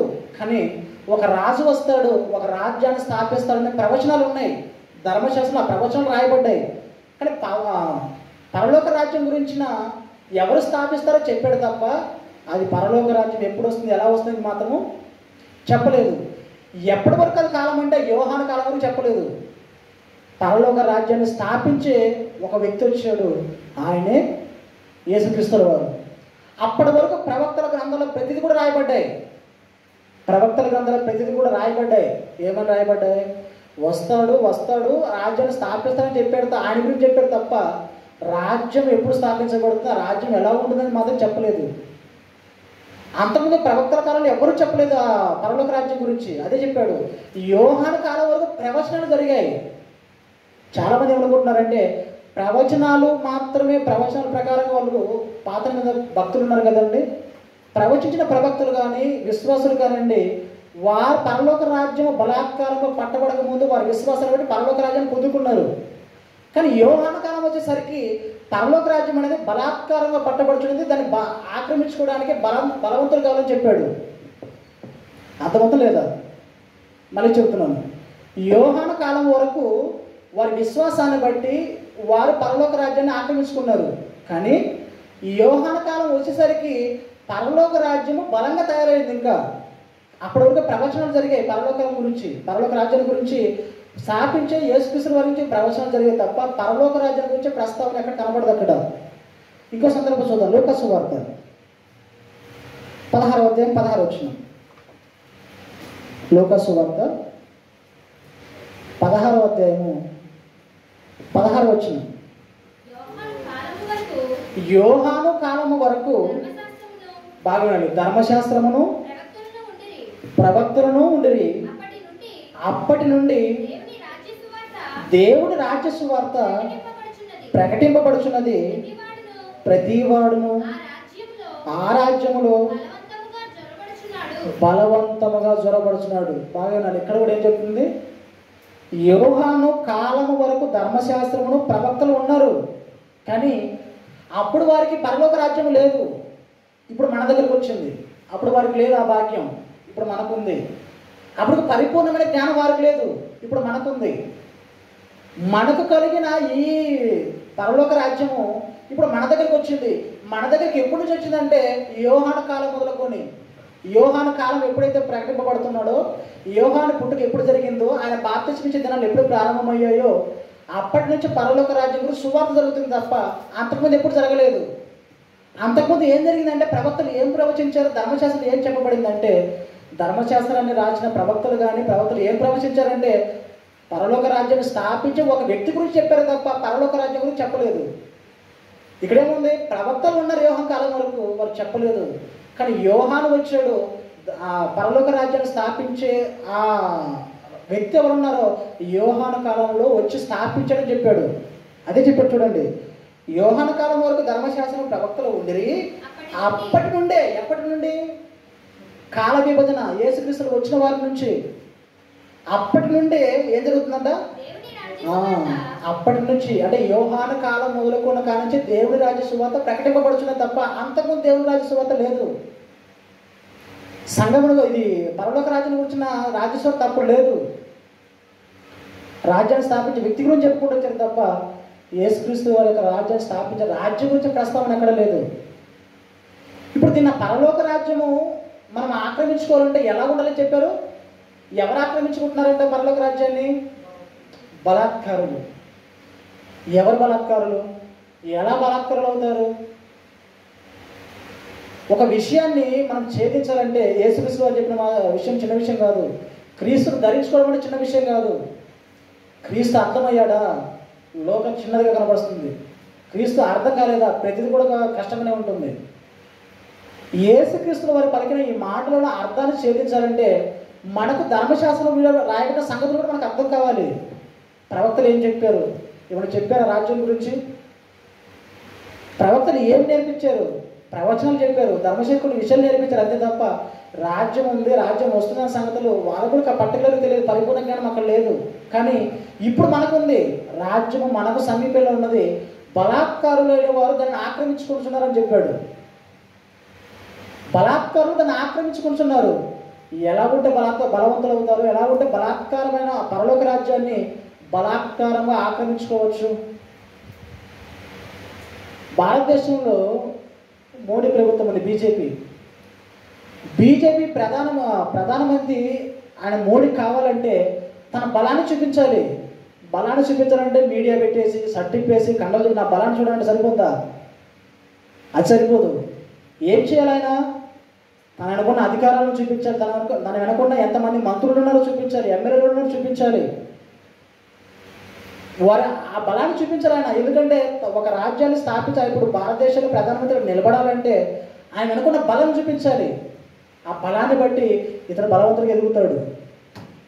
మరి దేవుని రాజ్యాన్ని బలాత్కారాన్ని ఆక్రమించుకోవాలంటే నువ్వు ఎంత బలవంతుడై ఉండాలి? అసలు ఆ రాజ్యము ఎంత బలవంతమైనది?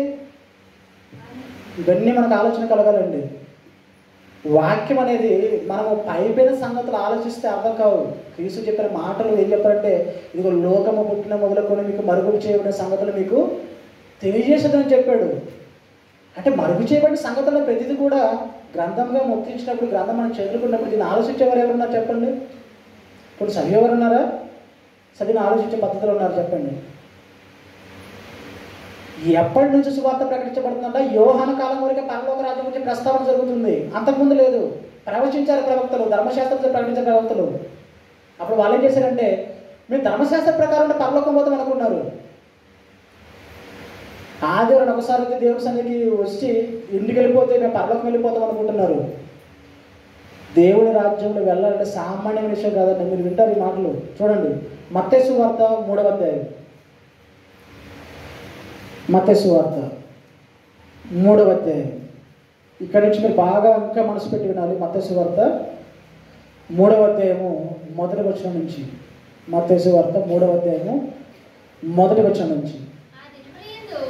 ఆ దినముల యందు బాప్తిసమిచ్చు యోహాను వచ్చి, ఎవరు చెప్తున్నారు ఈ మాట? యోహాను గారు చెప్తారు. అంతకుముందు ఎడన కొత్త పాత్ర అంతా జరిగాయండి. పరలోక రాజ్యం సమీపించినది, పరలోక రాజ్యం సమీపించినది ఎక్కడ కనిపిస్తుంది మీకు? ఎక్కడ కనిపించదు. పరలోక రాజ్యం సమీపించి ఉన్నది అని చెప్పాడు, అంటే వస్తుందని చెప్పారు. పాత రోజులు ఏం చెప్పారంటే పరలోక రాజ్యాన్ని స్థాపించే వ్యక్తి గురించి చెప్పారు. ఆయన వస్తాడు, ఒక రాజ్యాన్ని స్థాపిస్తాడని చెప్పారు. ఒక దానియేలు గ్రంథంలో చెప్పాడు, ఇర్మియా గ్రంథంలో చెప్పాడు, యెషయా గ్రంథంలో అందరూ చెప్పారు. ఎవరి గురించి? క్రీస్తు వస్తాడు, ఒక రాజ్యాన్ని స్థాపిస్తాడు, ఆ రాజ్యంలో ఉన్నవారు చాలా గొప్పవారు అవుతారని చెప్పి క్రీస్తు గురించి చెప్పారు తప్ప పరలోక రాజ్యాన్ని గురించి ప్రస్తావన ఎక్కడ జరగలేదు. ఇక్కడేం చెప్తున్నాడు? పరలోక రాజ్యము సమీపించి ఉన్నది. ఆ దినముల యందు బాప్తిసమిచ్చు యోహాను వచ్చి, ఏ దినముల యందు? కాలానికి మధ్యవర్తి అయిన, కాల విభజనకు కారకుడైన మరి యేసుక్రీస్తు వారి జన్మించినప్పుడు జరుగుతున్న కాలం ఆ దినములలో ప్రకటిస్తున్నాడు ఆ విషయాలు. ధర్మశాస్త్రం ముగింపు కాలానికి చెబుతున్నాడు ఆ మాటలు. ఆ దినముల యందు బాప్తిసమిచ్చు యోహాను వచ్చి, పరలోక రాజ్యము సమీపించి ఉన్నది, మారు మనసు పొందుడని యోధ అరణ్యంలో ప్రకటించుచుండెను. ప్రభు మార్గము సిద్ధపరచుడి, ఆయన త్రోవలను సరళము చేయుడని, అరణ్యములో కేక వేయునొకని శబ్దము అని ప్రవక్త యెషయా గారు చెప్పబడిన వాడు ఈతడే. యెషయా గ్రంథంలో ఏం చెప్పబడింది? పరలోక రాజ్యం స్థాపిస్తాడు, ఆయన వస్తాడు, ఆయన మార్గం సిద్ధపరచాలి, మీరు సరళం చేయాలని చెప్పి ప్రకటనలు జరిగాయి. ప్రవచించి వచ్చారు ప్రవక్తలు. రాజ్యం గురించి చెప్పలేదు. రాజ్యం ఎవరు ప్రకటించారని చెప్పారు? మొదటి వచనంలో యోహాను చెప్తున్నాడు ఏమని? పరలోక రాజ్యం సమీపించిందని చెప్పాడు తప్ప అంతకుముందు యెషయా గ్రంథంలో చెప్పబడిన మాటలు ఏం చెప్పాడంటే ఆయన వస్తాడు, ఆయన మార్గం సరళం చేయబడని చెప్పింది తప్ప రాజ్యం గురించి ప్రస్తావన లేదు. ఇంకో విషయం, లూకా సువార్త 3వ అధ్యాయం. లూకా సువార్త 3వ అధ్యాయం అర్థమవుతుందండి? లూకా సువార్త 3వ అధ్యాయము 1వ వచనం నుంచి. లూకా సువార్త 3 1వ వచనం నుంచి. తిబెరు కైసరు ఏలుబడిలో 15వ సంవత్సరమునందు యోదయకు పొంతు పిలాతుగాను అధిపతిగాను గలిలయకు హెరోదు చతుర్థాధిపతిగాను ఇతురయ త్రకోనితి దేశములకు అతని తమ్ముడైన ఫిలిప్పు చతుర్థాధిపతిగాను అబిలేనే దేశమునకు లుసనియను అధిపతిగాను అన్నయు కయపయు ప్రధాన యాజకులుగాను ఉన్నత కాలమున అరణ్యములోనున్న జకర్య కుమారుడైన యోహాను నొద్దకు దేవుని వాక్యము వచ్చును. ఇప్పుడు దేవుని వాక్యం వచ్చి ఏం చెప్తా చూడాలి. ఇప్పుడు 3వ వచనం, అంతటా అతడు వచ్చి పాప క్షమాపణ నిమిత్తము మారు మనసు విషయమైన బాప్తిస్మము పొందవలనని యోర్దాను నదీ ప్రదేశములు ఎదుట ప్రకటించుచుండెను. ప్రభు మార్గము సిద్ధపరచుడి, ఆయన త్రోవలను సరళం చేయుడి. ప్రతి పల్లము పూడ్చబడును, ప్రతి కొండయు మెట్టయు పల్లము చేయబడును. వంకర మార్గములు తిన్నవగును, కరకు మార్గములు నున్నగగును.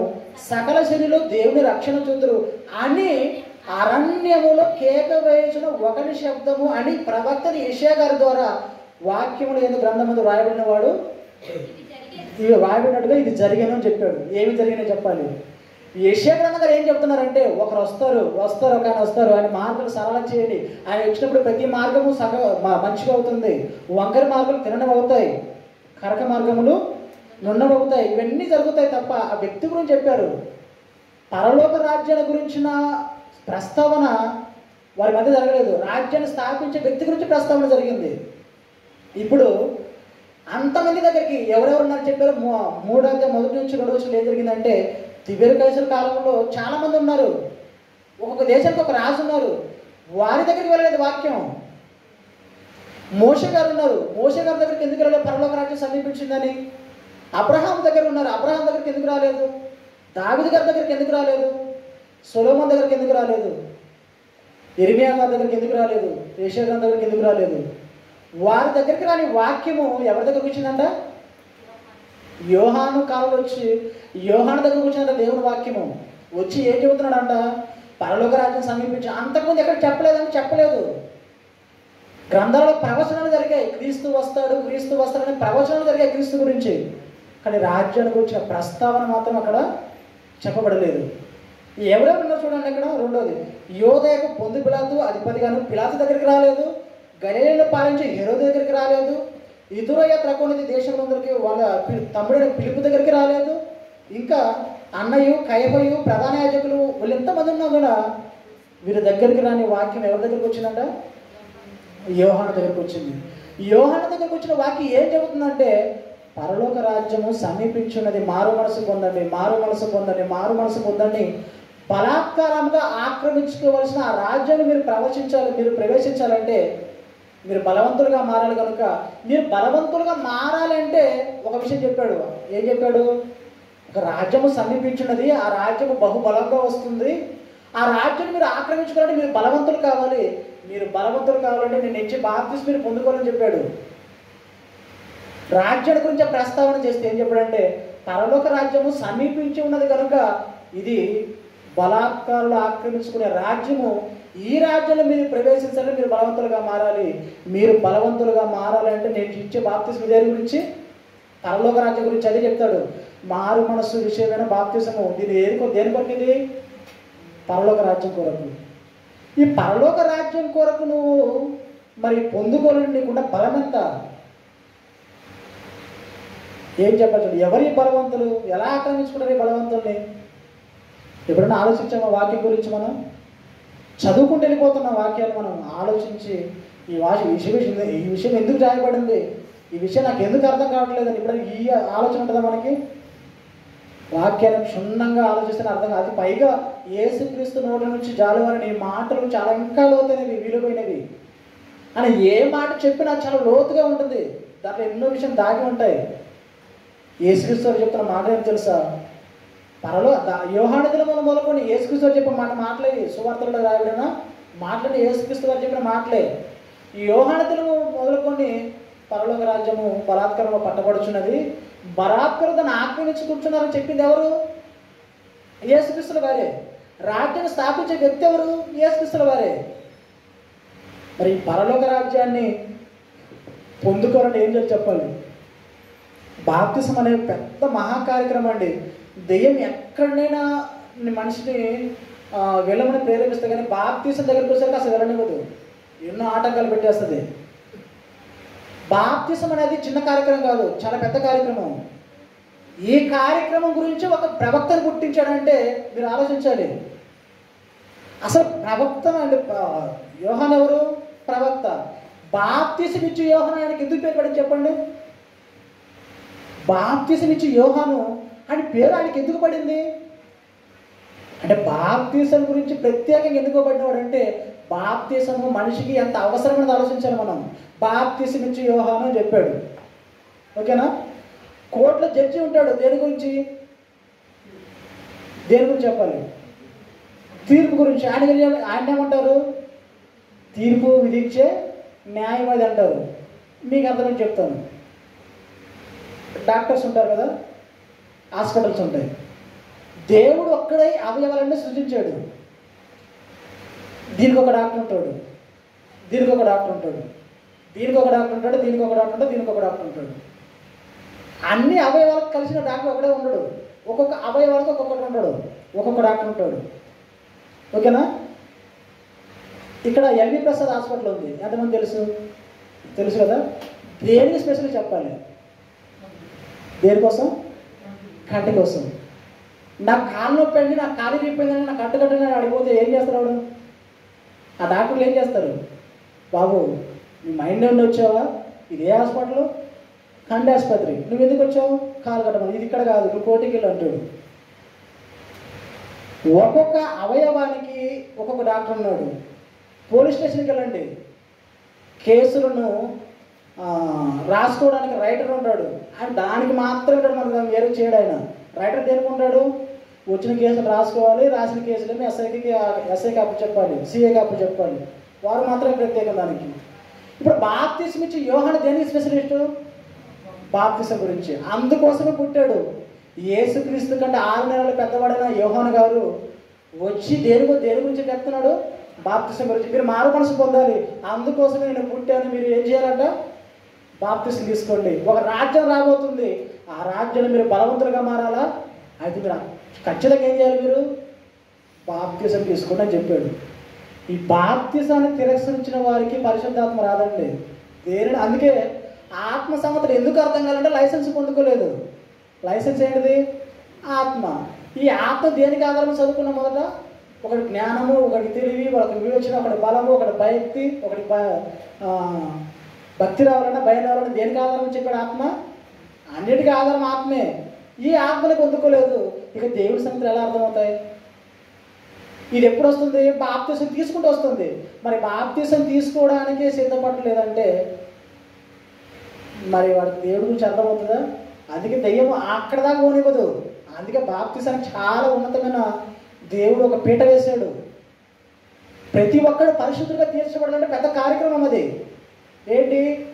బాప్తీసం అనే కార్యక్రమం. ఒక పాపి పరిశుద్ధుడిగా మారాలంటే క్రీస్తు యేసునామమున బాప్తీసం పొందుకోవాలి.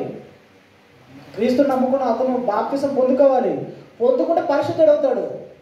ఆ పరిశుద్ధుని పొందుకోవడానికి ఇష్టం లేదంటే ఇంకా దేవుని మాటలు ఎలా అర్థమవుతాయి? అందుకే దెయ్యం అక్కడ దాకా పోనివ్వదు, నువ్వు ఎక్కడికి వెళ్ళిపో.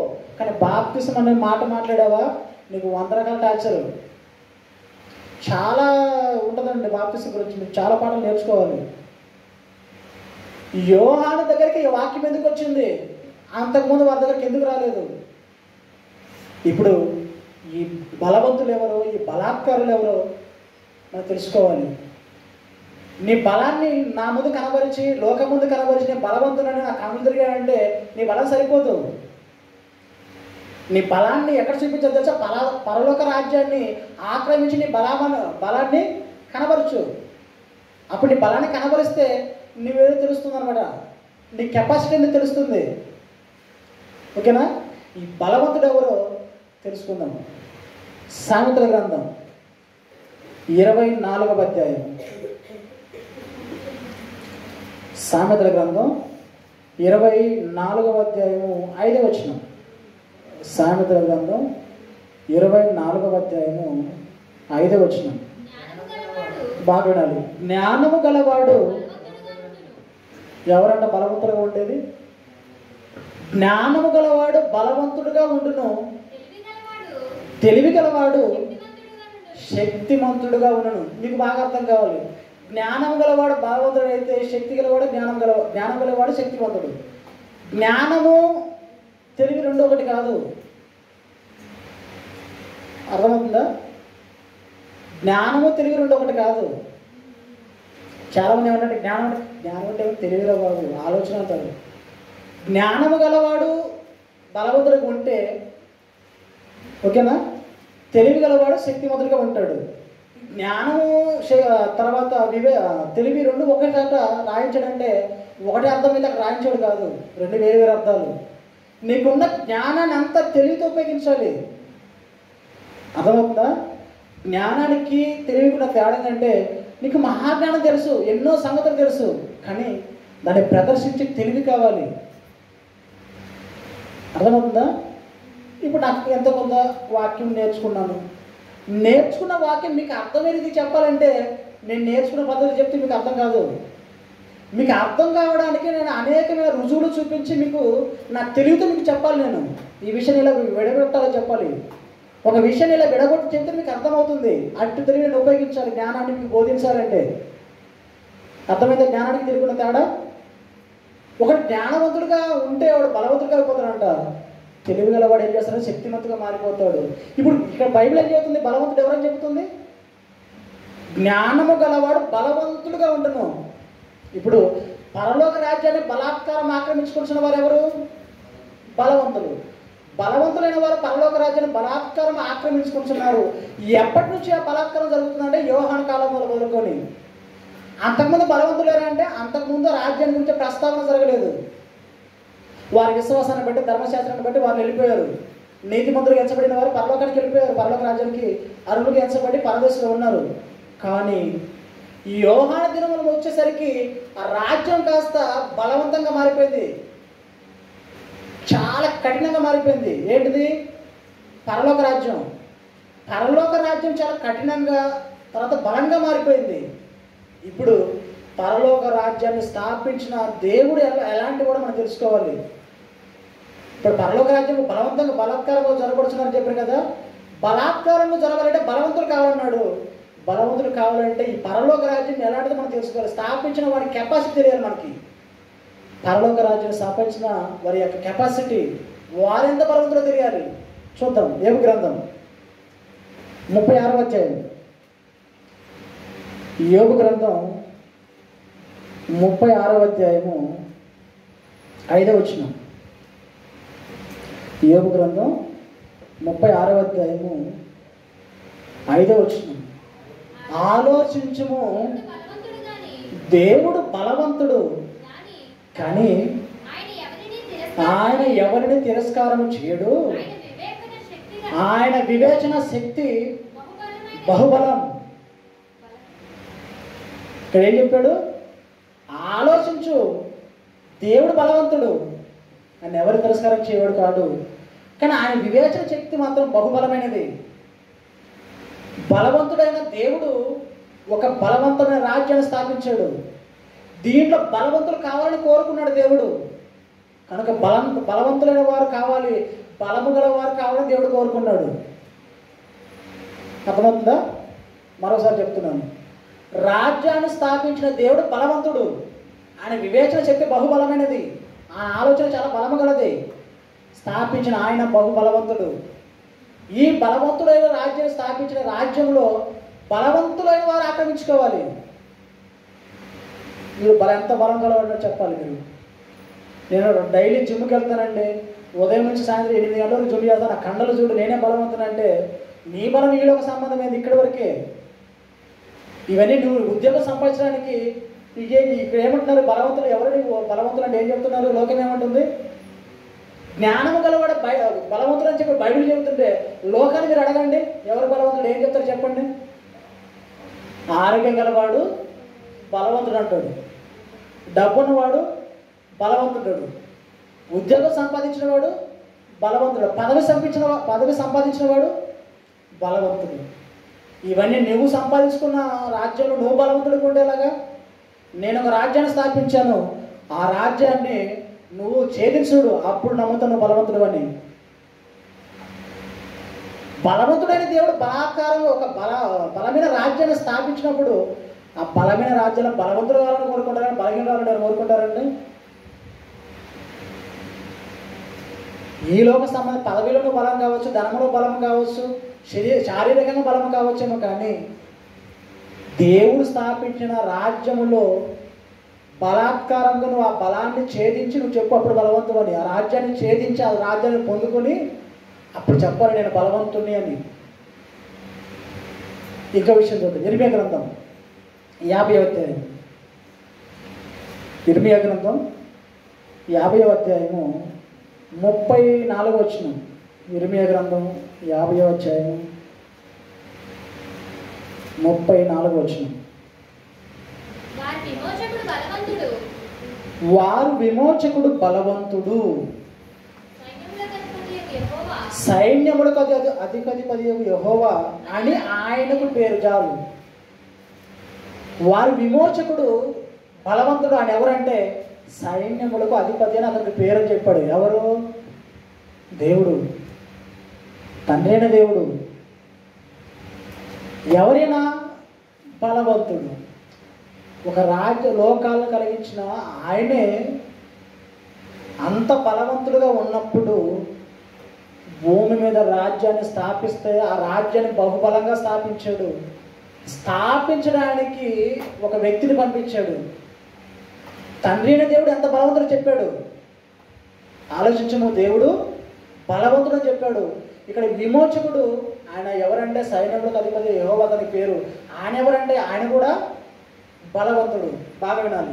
ఇప్పుడు బహుబలమైన రాజ్యాన్ని బలవంతంగా భూమి మీద స్థాపించినప్పుడు, బలవంతమైన రాజ్యాన్ని స్థాపించినప్పుడు బలము గల ఆ రాజ్యం స్థాపించిన వ్యక్తి గురించి చెప్పుకుంటూ వచ్చారు కదా ప్రవచనాలు. ఇప్పుడు ఆయన ఎంత బలవంతుడో మనకు తెలియాలి. ఎవరు స్థాపించారు? రాజ్యం గురించి ప్రస్తావన జరగలేదన్న పాత నిబంధన కాలంలో రాజ్యాన్ని స్థాపించే వ్యక్తి గురించి చెప్పుకుంటూ వచ్చారు. ప్రవచనంతా యేసుక్రీస్తు వారి గురించి చెప్పుకుంటూ వచ్చారు. యేసుక్రీస్తుల వారు ఎంత బలం గలవాడో తెలుసుకోవాలి మనం ఇప్పుడు. ఓకేనా? యెషయా గ్రంథం 9వ అధ్యాయము 6వ వచనం. యెషయా గ్రంథం 9వ అధ్యాయము 6వ వచనం. ఏలైనగా మనకు శిశువు పుట్టెను, మనకు కుమారుడు అనుగ్రహింపబడెను, ఆయన భుజము మీద రాజ్యభారం ఉండును, ఆయన ఆశ్చర్యకరుడు, ఆలోచనకర్త. ఎవరైనా బలవంతుడైన దేవుడు, నిత్యుడగు తండ్రి, సమాధానకర్త, అధిపతి, అతనికి పేరు పెట్టబడును. ఎవరికి? యేసుక్రీస్తుల వారు. బలవంతుడుగా మారాలి. ఒక బలమైన దాన్ని ఆక్రమించుకోవాలంటే నీకు ఎంత బలం ఉండాలి? చాలా బలం ఉండాలి. ఒక 50 కేజీలు కలిగిన వ్యక్తి 100 కేజీలు ముందు పెట్టినప్పుడు 50 కేజీల వ్యక్తి 100 కేజీలు ఎత్తాలంటే అతనికి ఎంత బలం ఉండాలి? తనకంటే తక్కువ సామర్థ్యం కలిగిన, అంటే ఒక వస్తువు ఒక బరువైన దానికంటే తక్కువ సామర్థ్యం కలిగి ఎక్కువ సామర్థ్యం కలిగిన బరువులు లేపాలంటే దానికి సామర్థ్యం ఎంత ఎక్కువ ఉండాలి చెప్పాలి. ఒక రాజ్యాన్ని స్థాపిస్తానని తండ్రి దేవుడు చెప్పాడు కదా.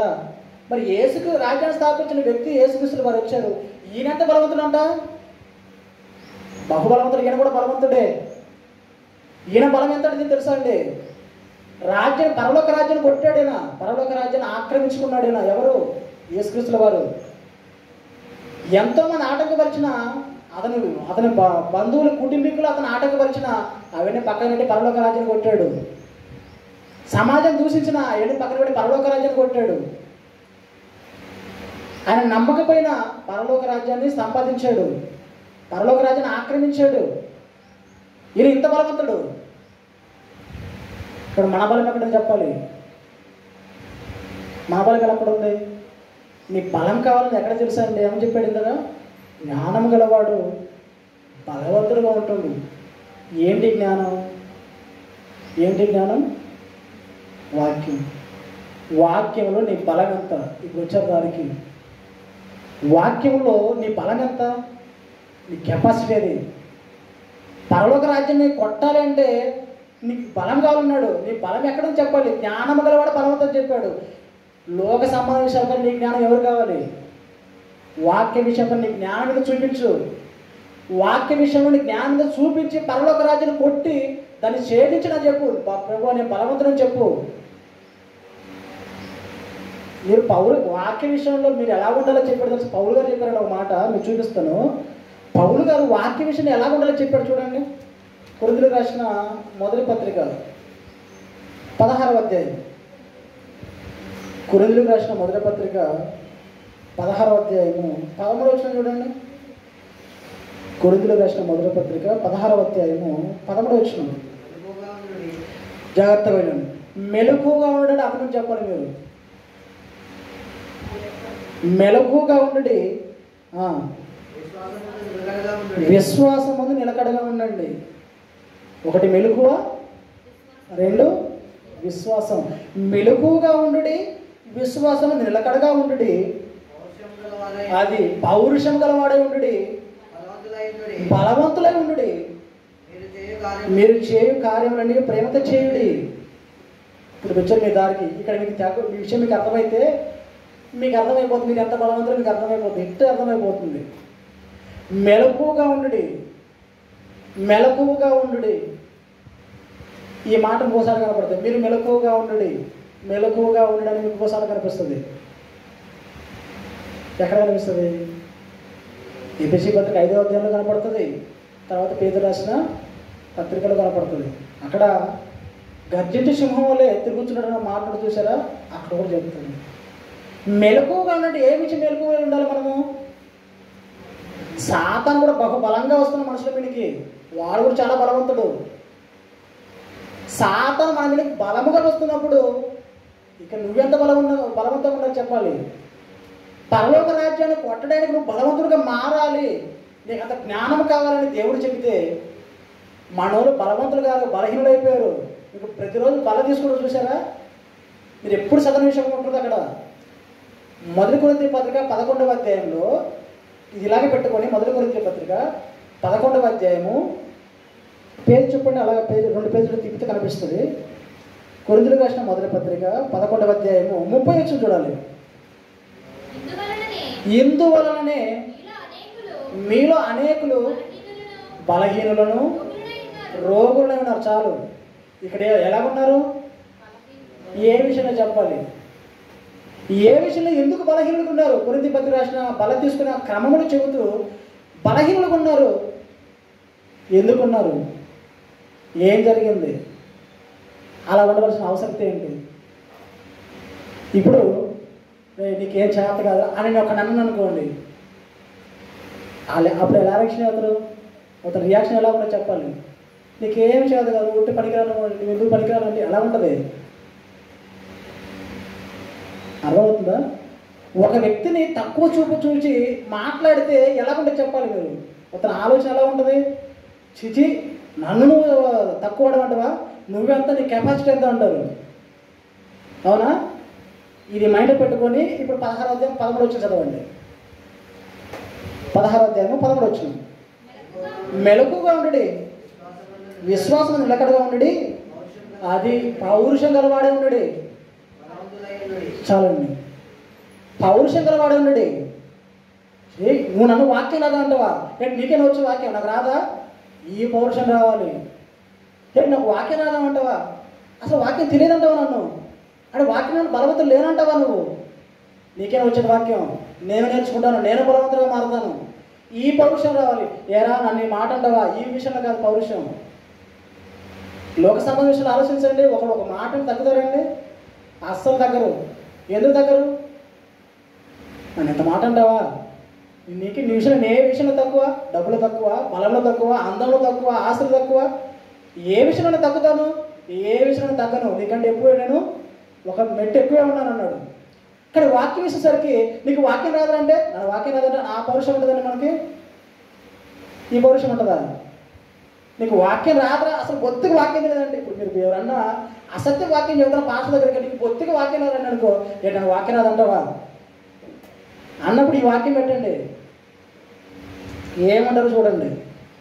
మీరు పౌరుషం గలవాడేనండి, పౌరుషం గలవాడి బలవంతులై ఉండాలని చెప్పాడు. చాలా విషయాలు చెప్పాడండి పౌలు గారు, చాలా విషయాలు చెప్పాడు. సంఘానికి హెచ్చరికలు చేశాడు.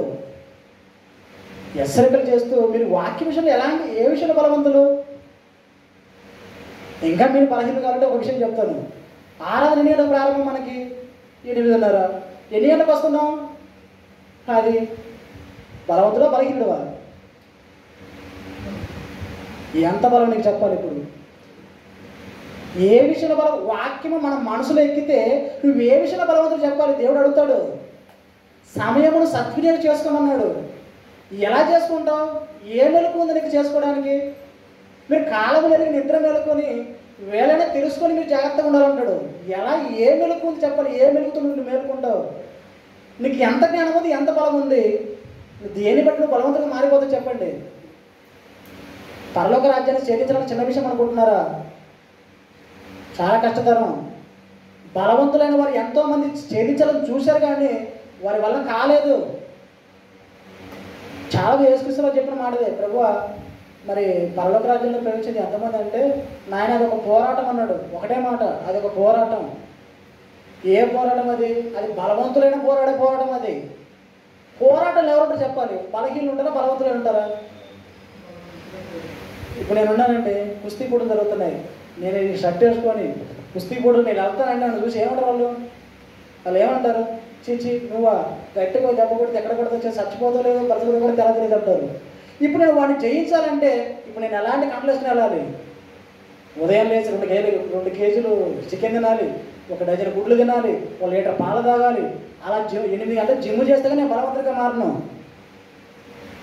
బలవంతుడిగా మారిన ఇప్పుడు నేను చేస్తాను బయటంటే, ఓకే కళ్ళు గట్టిగా ఉన్నాయి, పర్లేదు 2 దెబ్బలకు నిలబడతావు వచ్చి అంటాడు. అప్పుడు నేను దానికి సరితూగలేను.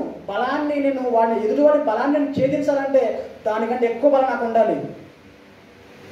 ఆ బలము ఎవరి దగ్గర చెప్పాలి? మీరు ఎంతమంది ఎవరి చేతిలో లేదండి? వాక్యం ఎవరి చేతిలో లేదు? వాక్యం ముందు మన పట్టు ఎక్కడ ఉంది? ఈ పౌరుషం ఉండదండి. మీరు చెబితే నమ్మరండి. నేను ఒక కుర్రాన్ని చూశాను. అతను ఏం చెప్తారంటే, అన్న వాక్యం వాక్యం వాక్యం అంటారు. ఏముందన్న వాక్యం అంటే రక్షించే శక్తి గల పవర్ ఉందో దాని శక్తి, రక్షించే శక్తి ఉందో దానికి చెప్పాను. ఎలా రక్షిస్తా అంటే సుమారు 3 గంటల ఫోన్లో మాట్లాడాను. వాక్యానికి ఉన్న పవర్ ఇది, నువ్వు ఇలా చేస్తే ఇలా రక్షణలోకి వస్తుంది, నీకు రక్షణ ఇలాగిస్తుందని చెప్పాను. సుమారు 3 గంటలు, 9 నుంచి నైట్ 12:30 వరకు మాట్లాడాము.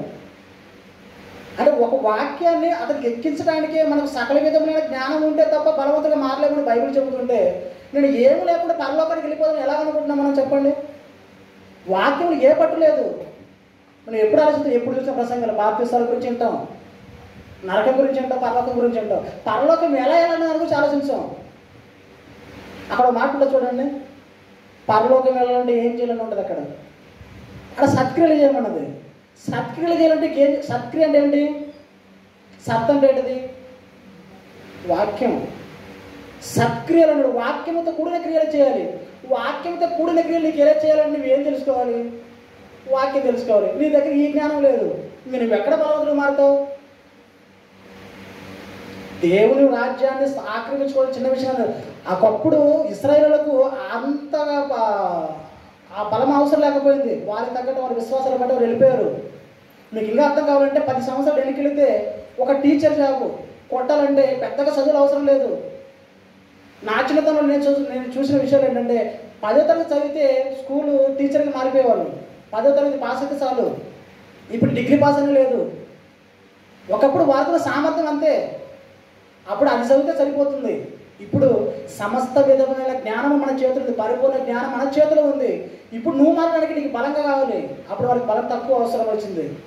ఎందుకంటే పరిపూర్ణ జ్ఞానం వారికి లేదు కనుక తక్కువ జ్ఞానం వారికి అవసరమైంది. పరిపూర్ణ జ్ఞానం మన చేతుల్లో ఉంది కనుక ఇప్పుడు పరిపూర్ణ జ్ఞానం నీ చేతికి వచ్చిన తర్వాత నువ్వు ఎంత బలవంతంగా మనం ఆలోచించు. ఏది నీకున్న వాక్యం బలం? నీకు వాక్యంలో నీకున్న బలం ఏంటి చెప్పు. ఒక ప్రశ్న వేస్తే ఆ ప్రశ్నకు సమాధానం నీకు ఉన్నాయా? చెప్పగల సామర్థ్యం సంపాదించావా? వాక్యంలో నీ పట్టెంత? సత్య విషయమైన అనుభవ జ్ఞానం మనకు ఉంటుందా? సత్య విషయం అంటే వాక్య విషయమైన అనుభవ జ్ఞానం ఎంత? సంవత్సరాల తరబడి సంఘంలో ప్రవేశించినా కూడా బాప్తిసం తీసుకుని సీనియర్గా పేరు పొందిన వారు కూడా వాక్యం అంటే సరిగా అర్థం లేదు. ఎలా చెప్తారండి పరలోకం? ఎందుకని యేసుక్రీస్తు వారు ఈ మాట ఎందుకు చెప్పాడు? యోహాను కాలం మొదలుకొని ఎప్పటి వరకు పరలోక రాజ్యం పట్టబడుచున్నది బలాత్కారులుగా ఆక్రమించుకుంటున్నారు తప్ప బలహీనులు కాదు. వాక్యం పైన మనసు లేక వాక్యం పైన నేర్చుకున్న ఆలోచన లేని వారికి ఎలా బలవంతుడు? నీకు అర్థమైపోవాలి, నీ బలవంతున్నా బలహీనున్నా. నాకు ఎంత వాక్యం వచ్చు, నాకు ఎంత వాక్యం వచ్చి నేను బలవంతుని, నాకు ఎంతే వాక్యం వచ్చావు. మరి బలహీనుడో బలవంతురాలువా? చిన్న విషయం కదండి పరలోక రాజ్యం అంటే. మీరు అనుకుంటున్నారు ఇక్కడికి రావడానికి చాలా కష్టపడ్డారు, మీరు తెలుసో తెలియదు. మత్తయి సువార్త 7వ అధ్యాయం, మత్తయి సువార్త 7వ అధ్యాయము 13, 14 వచ్చా చూడండి. మత్తయి సువార్త 7వ అధ్యాయము 13, 14 వచ్చిన. ఇరుకు ద్వారమున ప్రవేశించుడి, నాశనమునకు పోవు ద్వారము వెడల్పును ఆ దారి విశాలమునై ఉన్నది, దాని ద్వారా ప్రవేశించువారు అనేకులు. జీవమునకు పోవు ద్వారము ఇరుకును ఆ దారి సంకుచితమునై ఉన్నది, దాన్ని కనుగొని వారు కొందరే. ఈ మాట చదవగల మీకు ఏమనిపిస్తే మీరు ఎన్న ప్రసంగాలు చెప్పాలి. ఇరుకు ద్వారము విశాల మార్గం అయ్యేసరికి మీకు ఏం వినపడ్డాయి? ఇరుకు ఏమంటే ఇరుకు ద్వారం అంటే ఏమో నరకము, పరలోకము. విశాల మార్గం అంటే నరకం అని చెప్పారు కదా. ఇరుకు ద్వారం అంటే ఏంటిది? పరలోకం అండి. మరి విశాల మార్గం అంటే ఆ నరకం అని చెప్పారు. ఇది కాదు, ఇది సంఘాన్ని గురించి చెప్తున్న మాటలు ఇవన్నీ. సంఘంలోనికి ప్రవేశించడానికే చాలా ఇరుకు మార్గం. విశాల మార్గం పోయే మార్గం చాలా వెడలిపోతుంది, వెళ్ళిపోతున్నారు. కానీ కనుగొని ప్రవేశించేవారు కొద్దిమంది చెప్పారు. కనుగొంటారని చెప్పారు కదా. నరకానికి పోవడానికి కనుగొనాలని, నీ దాన్ని పోతానని. నేను పరలోకానికి పోతానని చెప్పి కనుగొనాలా ఈ ఇరుకని చెప్పి. ఇది పరలోకానికి నరకం గురించి చెప్పబడిన మాటలు కాదు. సత్యవాక్యానికి అంటుకట్టబడి వాక్యమందు ఎవరైతే దేవుడు స్థాపించిన రాజ్యంలో ఎవరైతే ప్రవేశించడానికి ఇష్టపడతారో అదే చెప్పాడు. బలాత్తులను ఆక్రమించుకోబోతున్న పరలోక రాజ్యాన్ని కనుగొనాలి ముందు. దాన్ని కనుగొని వారు కొందరని చెప్పాడు. ఎక్కడికో వెళ్తారు, ఇరుకు మార్గంలో ప్రవేశిస్తారు. ప్రవేశించిన తర్వాత కూడా విశాల మనవులు ఎత్తుకునే వారు చాలామంది ఉన్నారు. పరసంబంధమైన రాజ్యం అంటే చిన్న విషయం కాదు. దేవుడే పరలోకానికి రావాల్సిన తన కుమారులను పరలోక రాజ్యంలో శిక్షణ పొంది తీసుకురావాలని, పరలోక రాజ్యంలో ఉంచి ఈయన బలవంతులుగా మార్చి పరలోకానికి తీసుకోవాలని దేవుడి యొక్క సంకల్పం, దేవుడి యొక్క కోరిక. సంఘంలో ఉండి బలవంతుడిగా వాక్యంలో బలవంతుడిగా మారిపోవాలి. పరలోకము వెళితే అక్కడ ఏమిటో తెలుసుకోవాలి. పరలోకానికి వెళ్ళకుండా నరకానికి వెళ్తే అక్కడికి ఏమిటో తెలుసుకోవాలి. దేవుడు మనసు ఏంటో తెలుసుకోవాలి. దేవుడు మనిషి కొరకు చేసిన ప్రతి కార్యం ఏదో తెలుసుకోవాలంటే నువ్వు సంఘంలో ప్రవేశించాలి.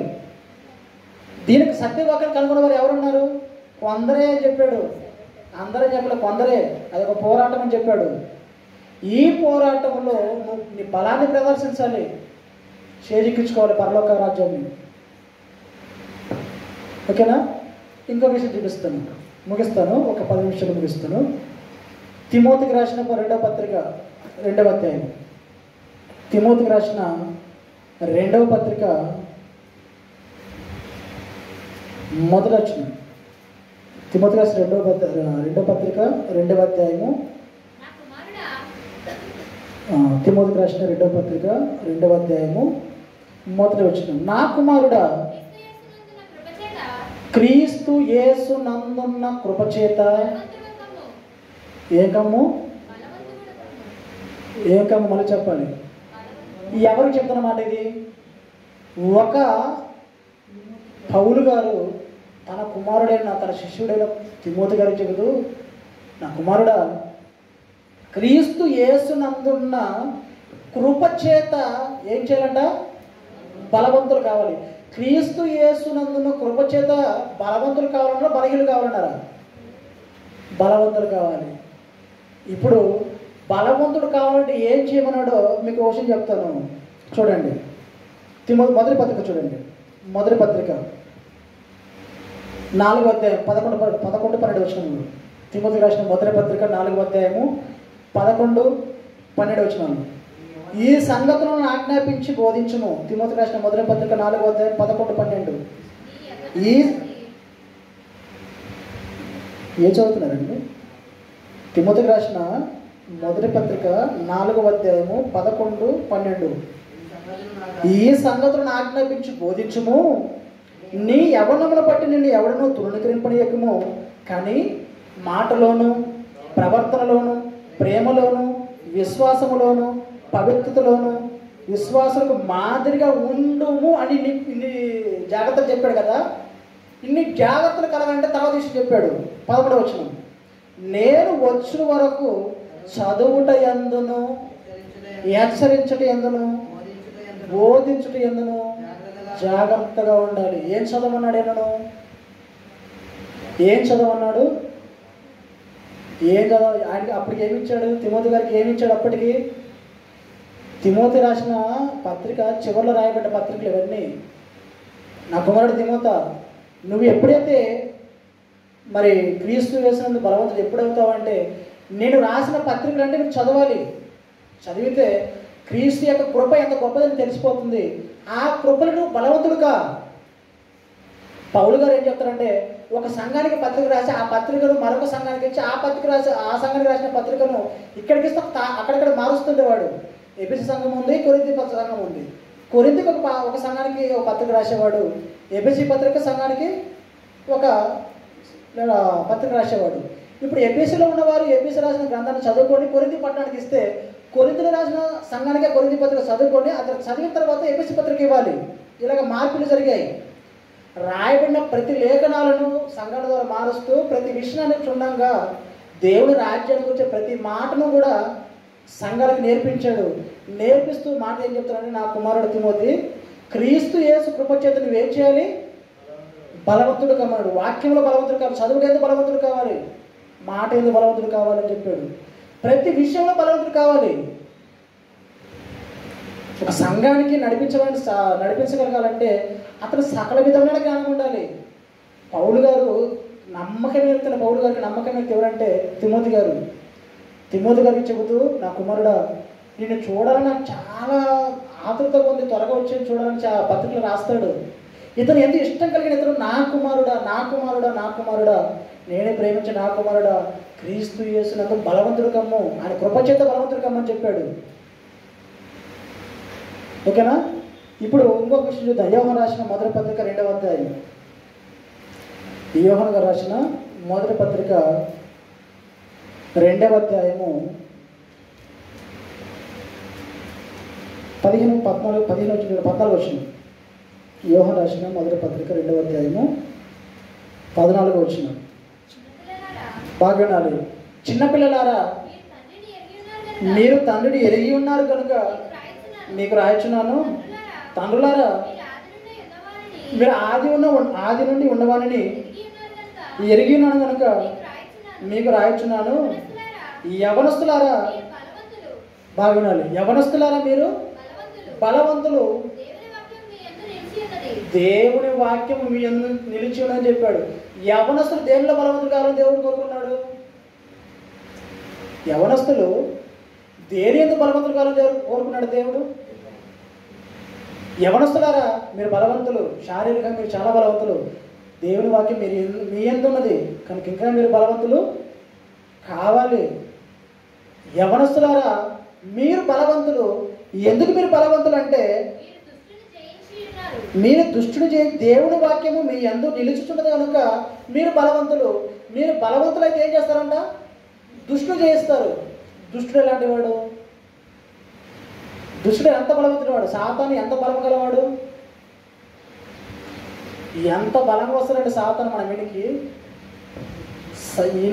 ఇన్ని శోధనలు పెట్టి మనిషిని పరలోకానికి వెళ్ళకుండా చేస్తున్న సాతాను యొక్క ఆలోచనలు ఎంత బలమైనవో నీకు ఎప్పుడు తెలుస్తాయి? మీరు వాక్యమందు చాలా కింద పౌరులు చెప్పారు కదండి, మీరు పౌరుషం గలవాడే ఉండండి. పౌరుషం గలవాడు వెళ్ళి బలవంతుడు కమ్మని చెప్పాడు. ఏ విషయంలో బలవంతుడు కమ్మడు ఆయన? విశ్వాసంలోను మెలకువలోను మీరు బలవంతులు ఉండండి. విశ్వాసం గురించి తెలియాలంటే, మెలకువ గురించి తెలియాలంటే నీకు ఏం కావాలి? వాక్యం కావాలి. వాక్యం నేర్చుకుంటానికి ఏం కావాలని చెప్పాడు? పౌరుషం. వాక్యం వచ్చిన తర్వాత పౌరుషం కావాలి. మీరు ఎలా ఉంటారని చెప్పారు? బలవంతులు. ఇంత బలవంతులైన వారే పరలోక రాజుని ఆక్రమించుకోవడానికి దేవుడు పెట్టే. మరి ఆ బలవంతుడైన దేవుడు స్థాపించిన ఆ రాజ్యం చొరబడాలి అంటే, ఆక్రమించుకోవాలంటే నీకెంత బలం ఉండాలి చెప్పాలి? ఎంత బలం ఉంటే నువ్వు పరలోక రాజ్యాన్ని ఆక్రమించుకుంటావు? కాలాన్ని బట్టి మారిపోయిందండి. కాలాన్ని బట్టి ఇంకా కుచించుకుపోయింది పరలోక రాజ్యం. రాను రాను ఒకప్పుడు పెద్ద పరలోక రాజ్యం అనేది చాలా సునాయాసంగా వెళ్ళారు ప్రవక్తలైన వారు. ఇప్పుడు యేసుక్రీస్తు వచ్చిన తర్వాత, యేసుక్రీస్తు స్థాపించిన తర్వాత బలాత్కారాలు ఆక్రమించుకున్నారు. ఆక్రమణ మీకు ఐదు తెలిసిపోతుంటాయి. పలాని స్థలం ఆక్రమించబడింది, పలాని స్థలము కబ్జా చేశారంటారు. కబ్జా చేసే వాళ్ళు ఎవరు చెప్పండి? నేను వెళ్ళి ఐటీ సిటీ దగ్గర చుట్టూ ప్లేస్ ఉంటుంది కదా, ఆ ఫుట్పాత్ మీద కూర్చొని గోడ కట్టేసి నేను ఇక్కడ ఆక్రమించుకొని ఉంటానంటారు. ఏమంటారు? ఎందుకంటే నేను బలవంతునండి అంటే ఊరుకుంటారా? ఏదో నీ బలం అంటే నేను ఏం చేయాలి? నా బలం నేను చూపించాలి. దానికి ఎమ్మెల్యేనో చూపించాలి, ఎంపీనో చూపించాలి, లేక డబ్బు చూపించాలి. అప్పుడు లోక సంబంధమైన ఈ బలాన్ని చూపిస్తే ఓకే పర్లేదంటారు. కబ్జా చేసేవారే చెప్పాలి. కబ్జా చేసేవాళ్ళు ఎవరు? లోక సంబంధమైన ఏదో పాలిటిక్స్ సంబంధమైన వారు, లేదా ధనం ఎక్కువ ఉన్నవారు, వీరు బలవంతులుగా కనబడుతున్నారు. పరలోక రాజ్యాన్ని కొట్టాలంటే ఎంత బలంగా ఆలోచించాలి మీరు. ఇప్పుడు చదువు మీకు బాగా అర్థమవుతుంది. లూకాసు వార్త 16వ అధ్యాయం 16 లూకాసు వార్త 16వ అధ్యాయము 16 వచనం. ఈ యోహాను కాలం వరకు ధర్మశాస్త్రమును ప్రవక్తలను ఉండిరి. అప్పటి నుండి దేవుడి రాజ్య సువార్త ప్రకటింపబడుచున్నది. ప్రతివాడు ఆ రాజ్యంలో బలవంతముగా చొరబడుచున్నాడు. ఎందుకు బలవంతంగా చొరబడుతున్నాడు? యోహాను కాలం మొదలుకొని అప్పటి నుంచి బలవంతంగా బలాత్కారంగా పట్టబడుతుందని మత్తయి సువార్త 12 చదువుకున్నాం కదా. బలాత్కారాలు దాన్ని ఆక్రమించుకుంటున్నారు. పట్టబడుతుంది బలాత్కారం. పరలోక రాజ్యం పట్టబడుతుంది. బలాత్కారాలు ఆక్రమించుకుంటారు. ఇక్కడేమంటున్నారు? ఇక్కడేం చెప్తారు? రాజ్యంలో బలవంతంగా చొరబడుతున్నారని చెప్పారు. సినిమా హాల్ జరుగుతుంది. సినిమా టికెట్లు జరిగినప్పుడు లైన్లో ఉంటారు. నాకు టికెట్ కావాలంటే నాకు టికెట్ కావాలి. ఎక్కడ వెనకూడకపోతే ముందుకు పడిపోతాడు. అక్కడ రాకపోతే మనుషులను ఎక్కి తీసుకుంటాడు. అంత చొరబడతారు. చూసారా? అవకాశం వీడి లెక్క ప్రకారం అయితే వెనక రావాలి. వీడేం చేస్తారు? మధ్యలో దూరిపోతాడు, చొరబడి తీసుకుంటాడు. ఎంత చొరవ! పరలోక రాజ్యంలో చొరబడే నీకు అంత బలం నీకుందా? దాన్ని పట్టుకోగల కెపాసిటీ నీకుందా? పరలోక రాజ్యాన్ని ఆక్రమించుకోవాలంటే నీ కెపాసిటీ ఏది? నీ బలం ఎంత? ఆ బలాన్ని పొందుకుంటున్నామా? ఆలోచించండి. ఎన్ని వాక్యాలు మన హృదయానికి ఆలోచన తడుతున్నా పరలోకం గురించిన ప్రస్తావన అనేది మన ప్రార్థన కూడా ఎప్పుడైనా చేస్తామంటే, ప్రభు పరలోకానికి బలాత్కారం పట్టబడుతున్నాడు, ఆ బలవంతులు నేను ఒకటి కావాలని కూడా కోరుకున్నారా? వాక్యంలో నేను బలవంతులు, మీరు ఎప్పుడైనా ఆలోచించండి, వాక్యంలో నేను బలవంతులు కావాలని ప్రార్థన చేసుకున్నారా? దేవుని సన్నిధిలో యథార్థం ఒప్పుకోండి. వాక్యంలో నేను బలవంతులు కావాలి. ఇక్కడ ఏమన్నాడు? యవనస్తులారా మీరు బలవంతులు, ఎందుకంటే మీ యందు వాక్యం నిలిచి ఉన్నది, దేవుడి వాక్యం మీ యందు నిలిచి ఉన్నది కనుక మీరు బలవంతులు, కనుక మీరు అపవాదిని ఎదిరించాలన్నారు. పౌలు గారు ఏం చెప్పారు? మీరు పౌరుషం తెచ్చుకోండి. దేని విషయంలో? వాక్య విషయంలో పౌరుషం గలవాడే ఉండండి అని చెప్పాడు. మరి నన్ను తక్కువ నాకు వాక్యం రాదంటావా? అంటే వాక్యం నేర్చుకోలేదంటావా?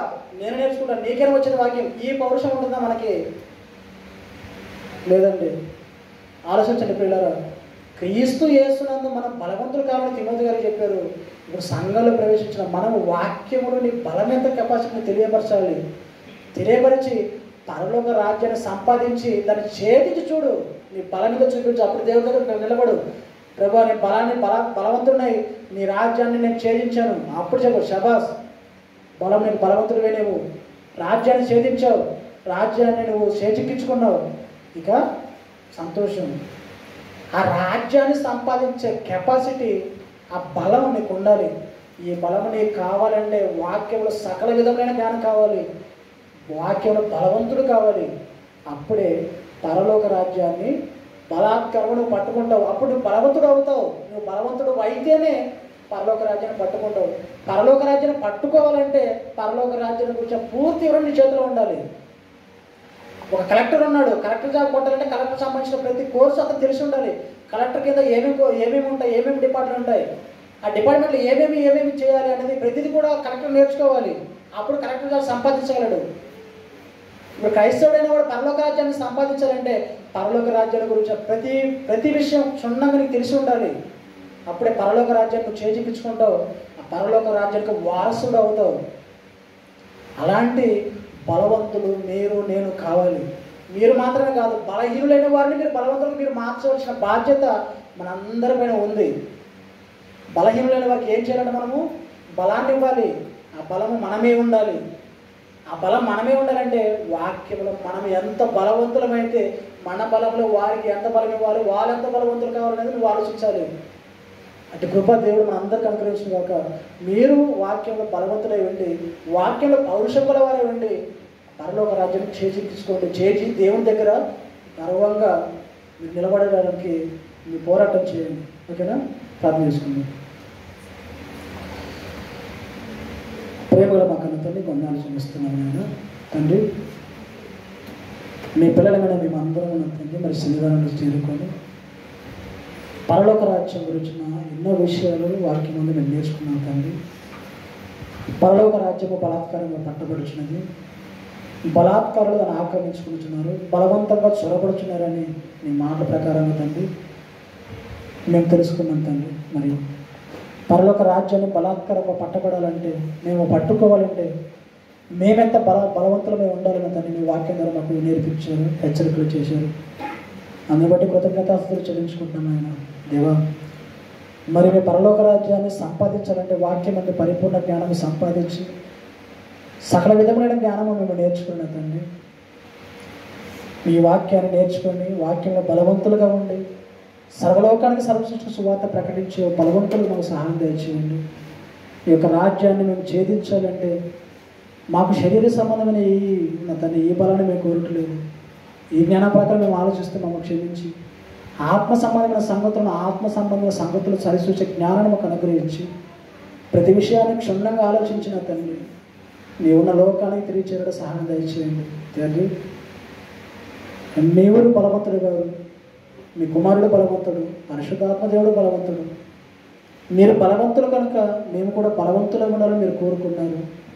బలవంతులైన మేము బలం కలిగిన రాజ్యంలో ఉండాలని మీరు కోరుకున్నారు కనుక తండ్రి మేము వాక్య విషయంలో బలహీనమై ఉంటే వాక్యమును బలము కలిగి నీ వాక్యాన్ని నేర్చుకొని బలవంతులుగా మారిన తండ్రి మీ రాజ్యాన్ని చేర్చించగలిగే భాగ్యాన్ని, అటు శక్తిని, వివేచనను, జ్ఞానాన్ని అనుగ్రహించమని ప్రార్థిస్తూ నా తండ్రి ఇప్పటివరకు నేను మాటలు నా తండ్రి విని విడిచిపెట్టే వరకే కాకుండా వాక్యానుసారంగా ప్రవర్తించి వాక్యాన్ని నేర్చుకొని గొప్పవారిగా నీ జ్ఞానంలో ఎదుర్కొన్న తండ్రి మీ పిల్లలందరికీ మంచి వివేకాన్ని అనుగ్రహించమని ప్రార్థిస్తూ కూడి వచ్చిన ప్రతి బిడ్డను బట్టి కృతజ్ఞతాస్తుతులు చెల్లించుకుంటూ క్రీస్తు యేసు నామమున ప్రార్థన వేడుకొనిచున్నాం మా కన్న తండ్రి. ఆమేన్. అందరికీ వందనాలండి.